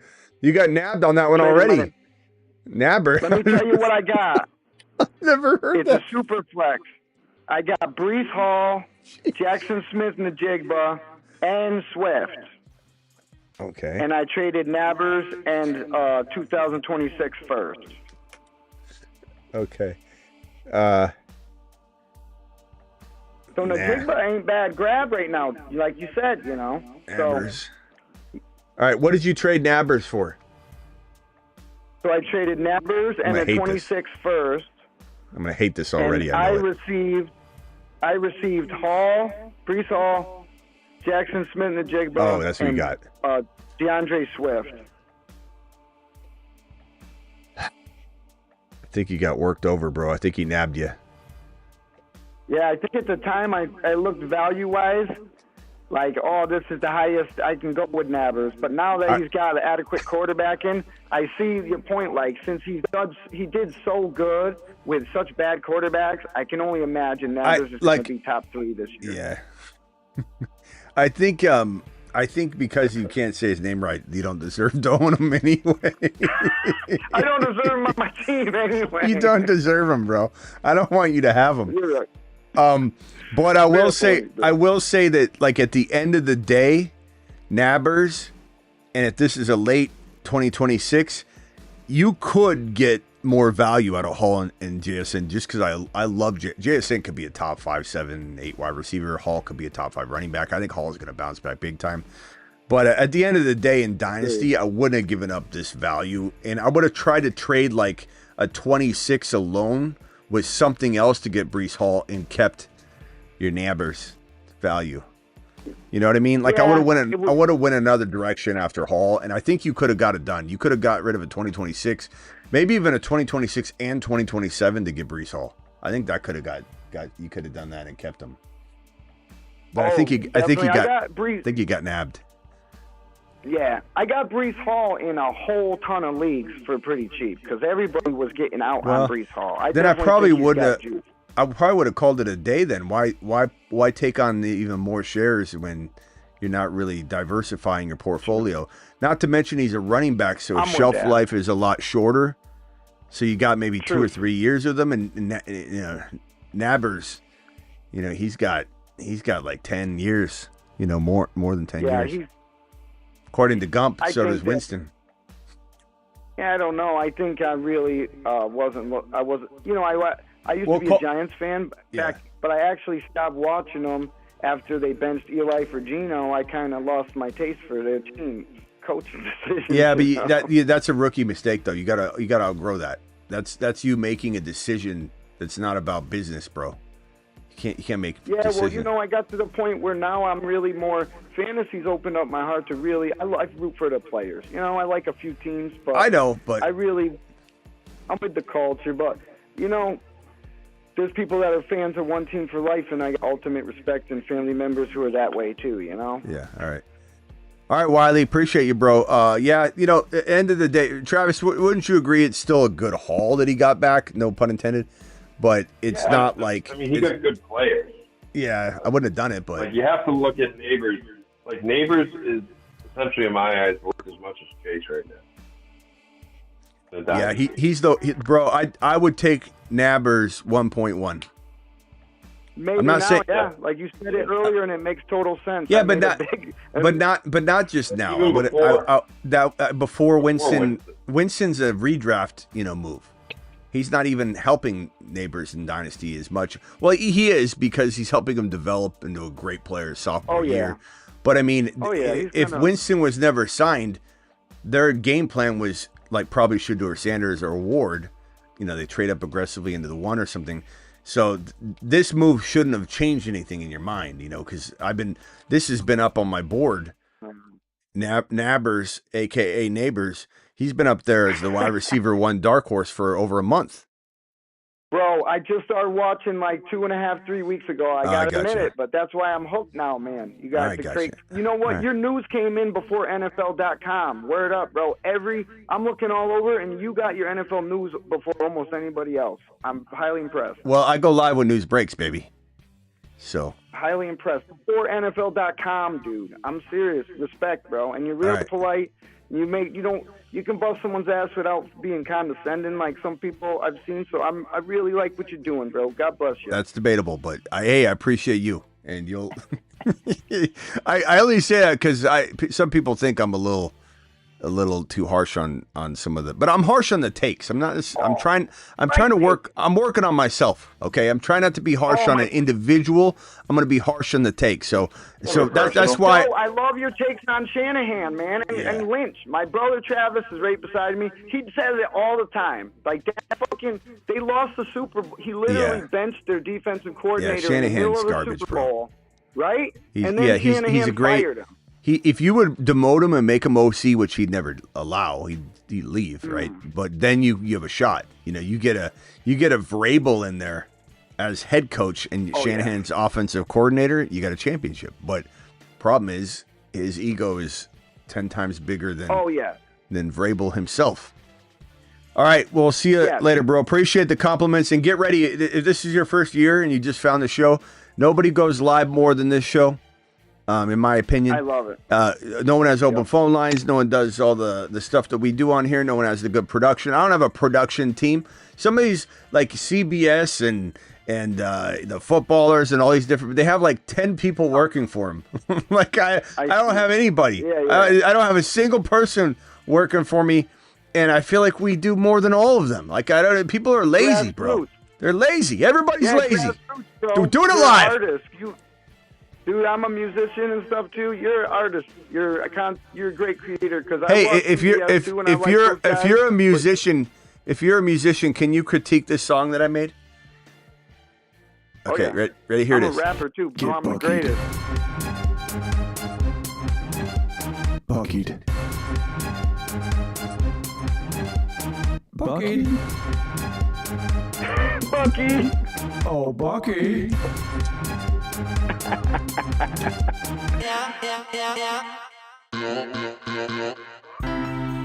Bucky Bass. Love it, dude. Killing it, bro. You think that's is that worthy of a Spotify top 10? Yeah, dude. I've heard a lot worse songs be very popular. That's so not I think you do have that's not quite the critique I was looking for. I've heard a lot worse than that on Spotify. I've heard a lot of worse acts than you. All right, but you. All right. You're killing it, bro. Keep it up. We'll talk again. I'm gonna stay on your channel and keep up with it. Thanks for giving me the love and tell your brother. Part of it. Tell your brother to pay the phone bill. All right, later, bro. Later. Bye. All right, Travis. Final thoughts. I've heard worse. Yeah, with good. With Rodgers, do you think it's just waiting it out and he's going to be with Pittsburgh, or do you I don't know, bro. A wild card? I don't know. Part of me thinks like Rodgers passed away and they're just trying to figure out how to ink this contract so everybody can, his family members can get in on it. I don't know. It's like Weekend at Bernie's. I just feel like they're going to show up, but Aaron Rodgers is sitting there in a chair. I don't know. This is weird. It's weird. It's really weird. I know he's dramatic, but this is weird. This is like retirement type feel almost. You know, like what's he doing? Yeah. Hey, by the way, I'm gonna play the Supernovas on the way out the door again. Again, it's all decided. Could dial one back and put a new face on there, but I have a one TBA spot to avoid, not having to do that. But here is the Four Horsemen. You guys remember the Four Horsemen? So, Four Horsemen. My Four Horsemen this year, as you can see, Josh Allen and Bowers are kind of like ghosts. They're like Joker, moves for these spots. But essentially, it's the top 5 wide receiver, the running back, potentially the QB in round 4, depending on who falls. This could also be a wide receiver like, I don't know, Rashee Rice or Adams or whatever, whoever you want. But I think quarterback makes the most sense with the way that this channel promotes early quarterback. I do like late quarterback, but I think this is like the way to go. You grab that top 5 wide receiver, specifically these guys. Not saying I don't like Puka, I'm not saying I don't, but these are the guys that I believe in. And the thing about these 5 guys specifically is that they're spaced out throughout the entirety of the first round.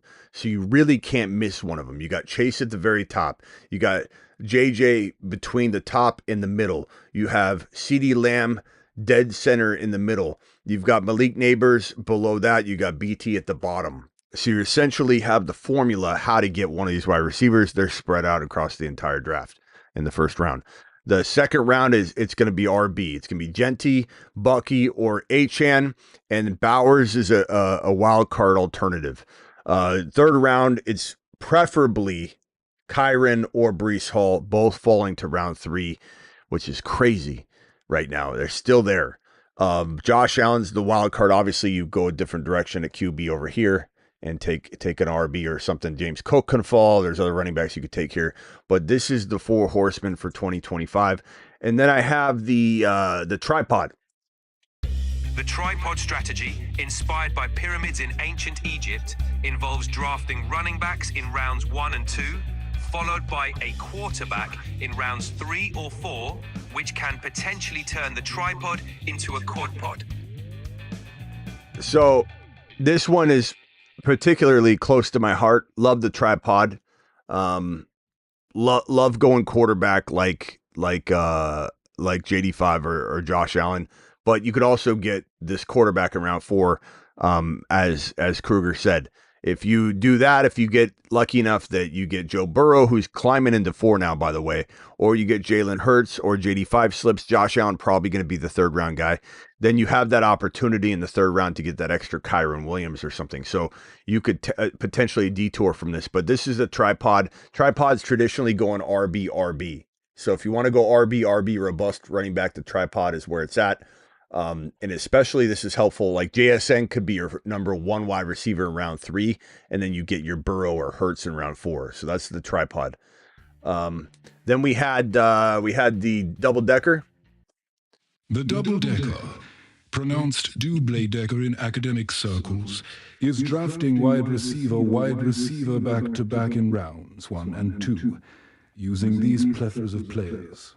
The double decker. I like the double decker too, because Travis, what's your favorite double decker look of like one that you can likely draft together? For example, you can't really draft JJ and BT together. Like you're gonna have probably London if you choose JJ.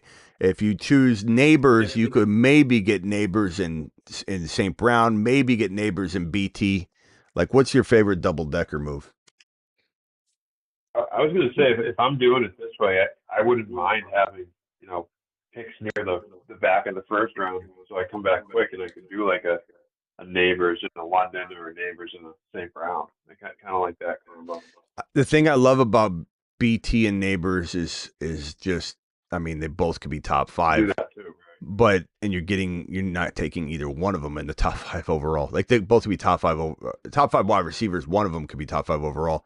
The question is if you can get away with doing the latest pot or the closest to the middle round, the more likely you could get Kyron or Hall in round 3 doing the double decker. But it's tough. I'm not a big fan of the wide receiver as much as I am balanced approach or going with the 4 horsemen. The 4 horsemen right now is my favorite just because I like to get Breece Hall and Kyron as my 2nd and 3rd round running backs, or to get Bucky and Kyron or Bucky and Hall as my 2nd and 3rd round players as my starting RBs, and to get that one JJ or Neighbors.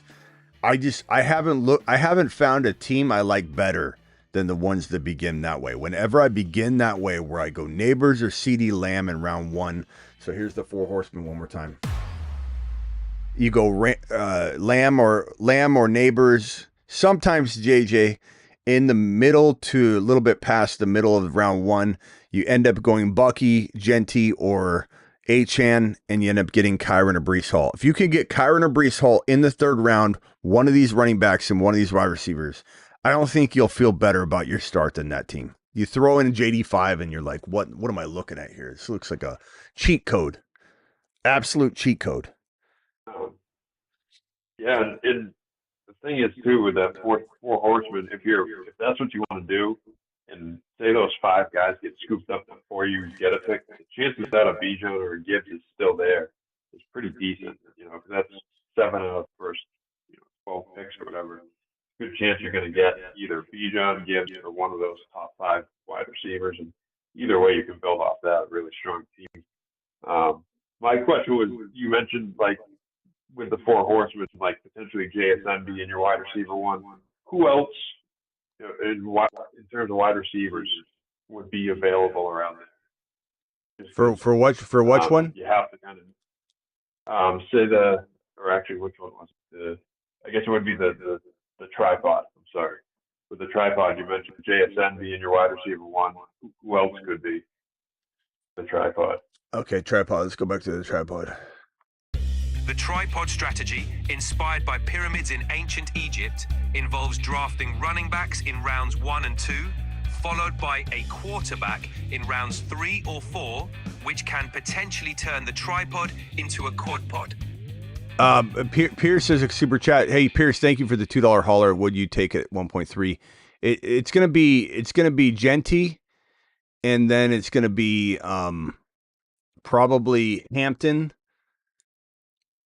and then or Henderson, depending on which spot, and then the other one would be the 3rd, or maybe Travis Hunter for me. It just depends on the vibe on Travis Hunter. So we kind of got to wait and see. Travis Hunter could be the number 2 for me. It just really depends on how it's looking in terms of what teams are how teams are talking. Does it seem likely that he's going to get wide receiver work, which I think he will. I just we don't have a guarantee for it. So I think you're kind of in a holding pattern, but I think you're going to be in good shape. I think you're going to love either one of the running backs or Hunter as that pick. But I think right now we just don't have an idea. But hang tight and watch all my rookie content, my boy. It's all on the YouTube main page. Just go to my YouTube homepage and you're going to click on, or you're going to scroll down about midway, and you'll see, if you scroll down midway, you'll see all my rookie profiles that I'm dropping on that series row. So just go to my YouTube homepage and look for the rookie column, or the rookie row. Appreciate you, Pierce. Travis, your question was, what round? So if we go tripod, what round? Basically, so if you're doing the tripod, I guess round 3 or 4. What are the best wide receivers aside? Okay, best wide receivers: Adams in 4, JSN in 3. It's a good question. I would say Marvin Harrison Jr. in 3, Rashee Rice in 4, Xavier Worthy in 4, Tyreek Hill in 3, but probably won't fall.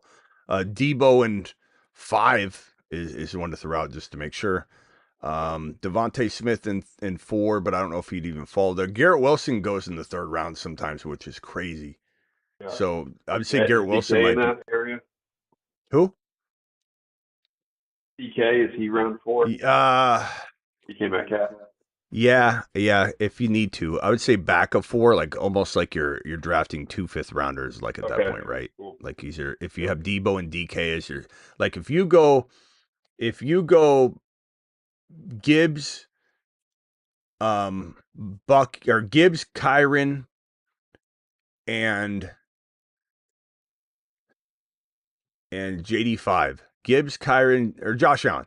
Gibbs, Kyron, Josh Allen. In round 4, you take DK. Round 5, you take Debo. DK and Debo are the sneakiest wide receiver 1 and 2 you can get when you didn't begin wide receiver shopping until after you had JD5, Gibbs, and Kyron on your team. Like, that's a great looking team. Like, let's look at that squad. And who here thinks that this is, I think we're gonna get a couple people that just hate Debo, or just hate DK. So it's we're probably not gonna get a real good feel here. But like, who here would like JD5, Gibbs, Kyron, and the rounds you would get those guys would be 3, 1, and 2. And then your wide receiver room would look like this: DK and Debo. Does anybody not like this team? Understanding why your wide receivers look cheap. I'm not saying it's the best way to build, but this is a pretty good looking squad. And you could even say, if you don't like DK, it could be Devontae Adams. Well, this would be a good team to possibly take, like a Travis Hunter in the hundreds in that range, to get him on the squad to depth. For sure. Wide receiver depth. And the other thing you got to look. The other thing you got to look at is if you were to, let's say you were to go, no JD5 and 3. Okay, so you got Gibbs in 1, Kyron in 2, and then if Garrett Wilson fell to 3, which sometimes he does, it just depends on where you're picking. Yeah. And then all of a sudden you take Burrow in 4. And then Debo in 5 here. Then all of a sudden it's like, does that team look better? Yes, it does. Mahomes going 4th? Is he going no, 4th Mahomes is going in 6 or 7. He's going in 6 or 7, man. Okay, so you could still get your receivers and take a Mahomes in 6 or 7 as well. So you can do this. You can go Mahomes and Rashee Rice at 4 and Debo still at 5. That's a sneaky nice trio. Like that. Willie, Rice, and Debo. That is nice. Debo and 5. That's really nice. I like all these teams. But I still think if you guys want to see the absolute best looking, it's this right here. It's going Nabers or Nabers. Yep. Nabers. I can't even spell his name now after that debacle. Nabers in 1, aka Nabers. God, I can't believe he called him Nabers. How do you own a player for a whole year as a rookie and call him Nabers? I don't know. You're taking Nabers in 1, Kyron, Bucky in 2. Yeah, who likes Bucky more than Hall? I'm sure most people do. Bucky. Yeah. And then so Bucky's in 2 or 3. No, 2.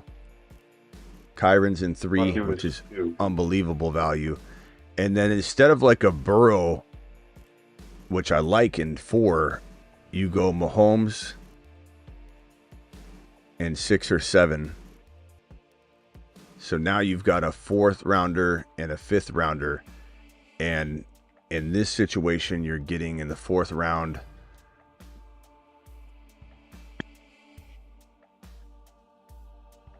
let's see here. You're probably rolling with a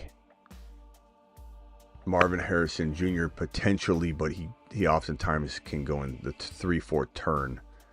You've got DK like we've mentioned. You've got Chase Brown in 4. You've got Kenneth Walker. You have Laporta, Kittle. What are we doing here? I guess let's just do this. Mahomes, Rice. Is Hampton going in 4 or 5 right now? Have to check. And Henderson, where's Henderson going? Nabers is going to climb so high. I think he's already climbing a spot. It looks like Hampton. So talking about round 4, we're talking about Chase Brown is now borderline round 4. Worthy is in the round 4 territory. Rice is in the round 4 territory. Hurts is in that area. Rashee Rice. Hampton's right below Rice. So Hampton, DK, Walker. You could literally go Hampton. Or yeah. Like that's a good team. That's a good. You could even get Henderson probably still if you wanted. Probably, yeah. And you'd have Nabers and Rice. You'd only have 2 wide receivers, but you'd be pretty solid there. And you could come in. I mean that's an awesome looking team. Kyron, Bucky, Nabers, Rice, Mahomes, Hampton, Henderson. And if you didn't want to go that route, you could go. Let's just go back to the DK and Debo route. If people like that, then this looks really good too. Mahomes, Kyron, Bucky, Nabers, DK, Debo. It's a great looking team. I like that. Yeah. And the fact that Mahomes finished as the QB 15 every year and costs way more than he should, No. Bobby. It's not true, bro. Number 3, Bobby. I just looked at it. Top 15 every year. Last No, Bobby. 4 finishes were 10, 8, No, 1, and 4. Yeah, Bobby, you're watching the wrong show, bro. I would stop watching that show immediately. I don't have 2024 updated here. Last year, what did he finish as? Let me update it.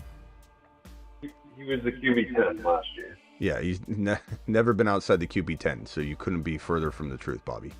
Bobby, take a lap. And last year is the worst year he's going to have. He lost everybody. Even if he had Worthy. Worthy was the worst. Come on, bro. Not going to happen. Like, stop trying to shock everyone with shock. Not only that, you're misinforming somebody that doesn't even really know, and they're just going to read that, and they're going to be like, oh, God, did you? And they're going to pass it on to the next person.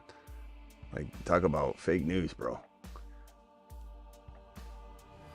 Bobby. Come on, Bobby. Bobby Bacala. Especially in Dynasty, too. Like, if you can guarantee me for the next 5 years, the lowest the guy's going to finish is 10, I'll take that. I did, man. To be able to build take a lap on me. I moved this all over and I didn't even leave enough room. Bobby Bacala, go play with your train set, Bobby. Huh? Smitty. Oh, hold on, Gump. Smitty. Hold on, Gump. Gump, call right back. I'll merge you with the call. Oh, dang it. Travis, where you at? Travis, call back. I damn Gump. Gump called in when I was trying to hit enter on this, and Gumpy's name popped up, and I had it hanging over the voicemail line. When I hit enter, it just accepted Gumpy's call. I hung up on Travis. Call back in, Travis and Gump.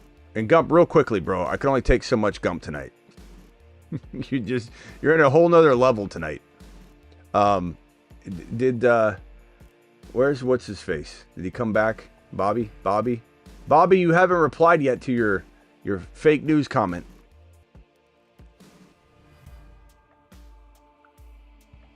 Let me merge Gump 1 second.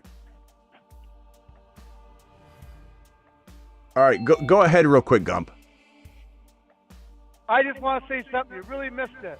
And what music we should really say is, "Who let the dogs out? Ooh, ooh, who let the dogs out?" Jameis Williams is the big dog. What do you think about that? Gump, it's unbelievable. I Who almost let don't. the dogs out? Who let the dogs out? Freaking Cleveland let them out, and they went to New York. To become Gump, famous. where are you right now? Are you at a truck stop? Are you safe? I'm freaking stoked. I'm gonna freaking draft freaking famous Jameis, and beat them all. Woo! Stop sign, Bob, brother. Finish him. Who let the dogs out? Call terminated.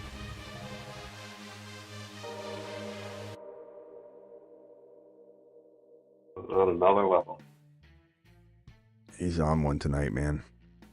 He's at some truck stop just, sleeping it off, until he gets... So he's QB 10, you said, right? All right, QB 10. Yeah, last year. So he's never been worse than QB 10, and that was his first QB 10 season. Like, it's just... People have such a bad narrative about Mahomes. It's so dumb. But anyway, he has one of the best receiving crews in the game. So here's Mahomes' offensive line rank. I don't know what that is anymore, so let me leave this blank because I don't want that to be. And I gotta update his stats.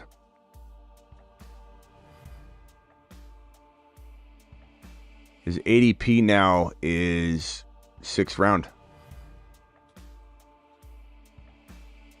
I'll take that. Oh, the Mahomes haters are coming out. In the chat? Mahomes will never make the playoffs again. Not a good take. No, that's not an intelligent take. Somebody didn't really say that, did they? Yeah, Zamalek. Oh yeah, this guy's a hater though.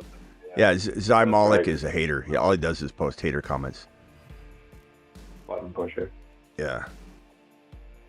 Adams around 4 or 5. Take a lap. Here's you can.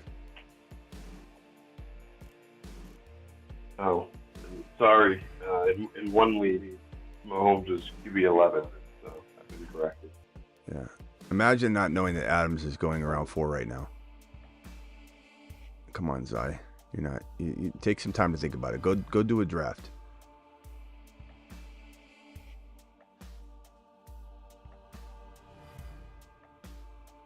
Okay, so his ADP is 6'7".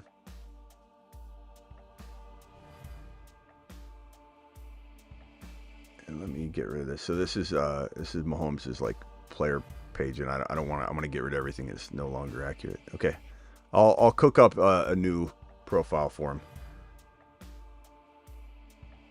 QB1, QB4, QB3, QB1 lost in the Super Bowl. They're clearly one of the top teams in the National Football League still, and they're probably the favorites to go to the Super Bowl. Like, people are so like, they lost in the Super Bowl. Oh, so bad. It's not like he's like 35 years old. Or Yeah. You know, like he's still got plenty of years left. All right, Travis. I'm not a Chiefs fan. I'm a Patriots fan. So, like, I would be biased if anyone was. But, yeah, appreciate it, Smitty. All right, man. We'll see you tomorrow. All right, later. Good to be back. Bye. Later. Yeah, it's good to be back. Not to be an anti vacation person. Oh, 2020. Thank you. Yeah, I gotta switch this to 2024. Not to be an anti-vacation person, but I'm not the biggest vacation guy. You know, I like it, but it's always stressful. You always get sick, you know, around all these people that are coughing and, you know, all that. And then, you know, traveling always wears you out. And it's like, I like it, but I personally like doing a vacation like once every 3 years. I don't like doing it every year. I'd rather be at home. Vacation to me is just being at home. Every day is a vacation when I'm at home. I truly believe that. That's how I feel about my world.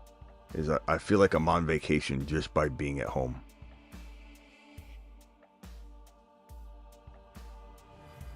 All right. Appreciate you all. I'll leave you with the supernovas, baby. Do it live. See you all tomorrow. Thank you for the super chats.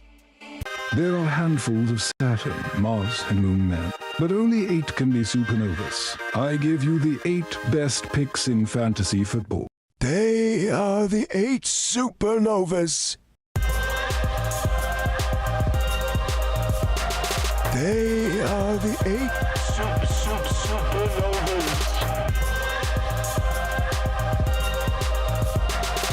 The hateful 8 supernovas. I'm looking at the 8 supernovas.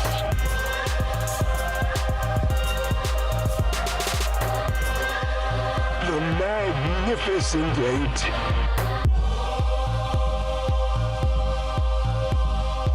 Liftoff of mission 41D, the first flight of the orbiter Discovery, and the shuttle has cleared the tower. See you all tomorrow. Glad to be back. Don't forget to watch that Genty video that's up. It's on the homepage. Just go to the YouTube main page. My YouTube main page, my homepage. Just go to my channel. And then before you click on anything, once you're on the home tab, you know, you just load it for the first time. Scroll midway down, you'll see playlist rows. One of which will be court, fantasy football court. One of which will be rookies. So do it live. Go watch the rookie stuff. And yeah, get on the Patreon. As Travis said, it's 24/7 live chatting on the Patreon. Do it live. I've narrowed it down to like 4 chats to keep it simple, but now you just go to the Patreon, and on the Patreon we're all in there chatting. There's like a general chat where we're kind of all hanging out. There's a game day lounge where we go and we funnel in when there's a game going on, and we just, you know, talk about all the games. And then you know, there's a rookie section right now. I'll see you all tomorrow. Patreon.com/The Fantasy Football Show. And here is the link if you want to join the Patreon right now. $10 a month. Cancel anytime. It's like a cup of coffee, right? Try it for a month. See if you like live chatting, getting 365, 24/7 advice from the amazing Patreon crew and community. It's basically the YouTube community spilled over 24/7. Do it live. See you over there. Go. See you tomorrow at 8 p.m. Eastern, and anytime news breaks. I imagine tomorrow's like the Aaron Rodgers news, but we've said that for over a week. If not, there's something else going on. Maybe there's a trade. Maybe there's something cooking. I'm sure there's a piece of news we'll go live on. See you all tomorrow.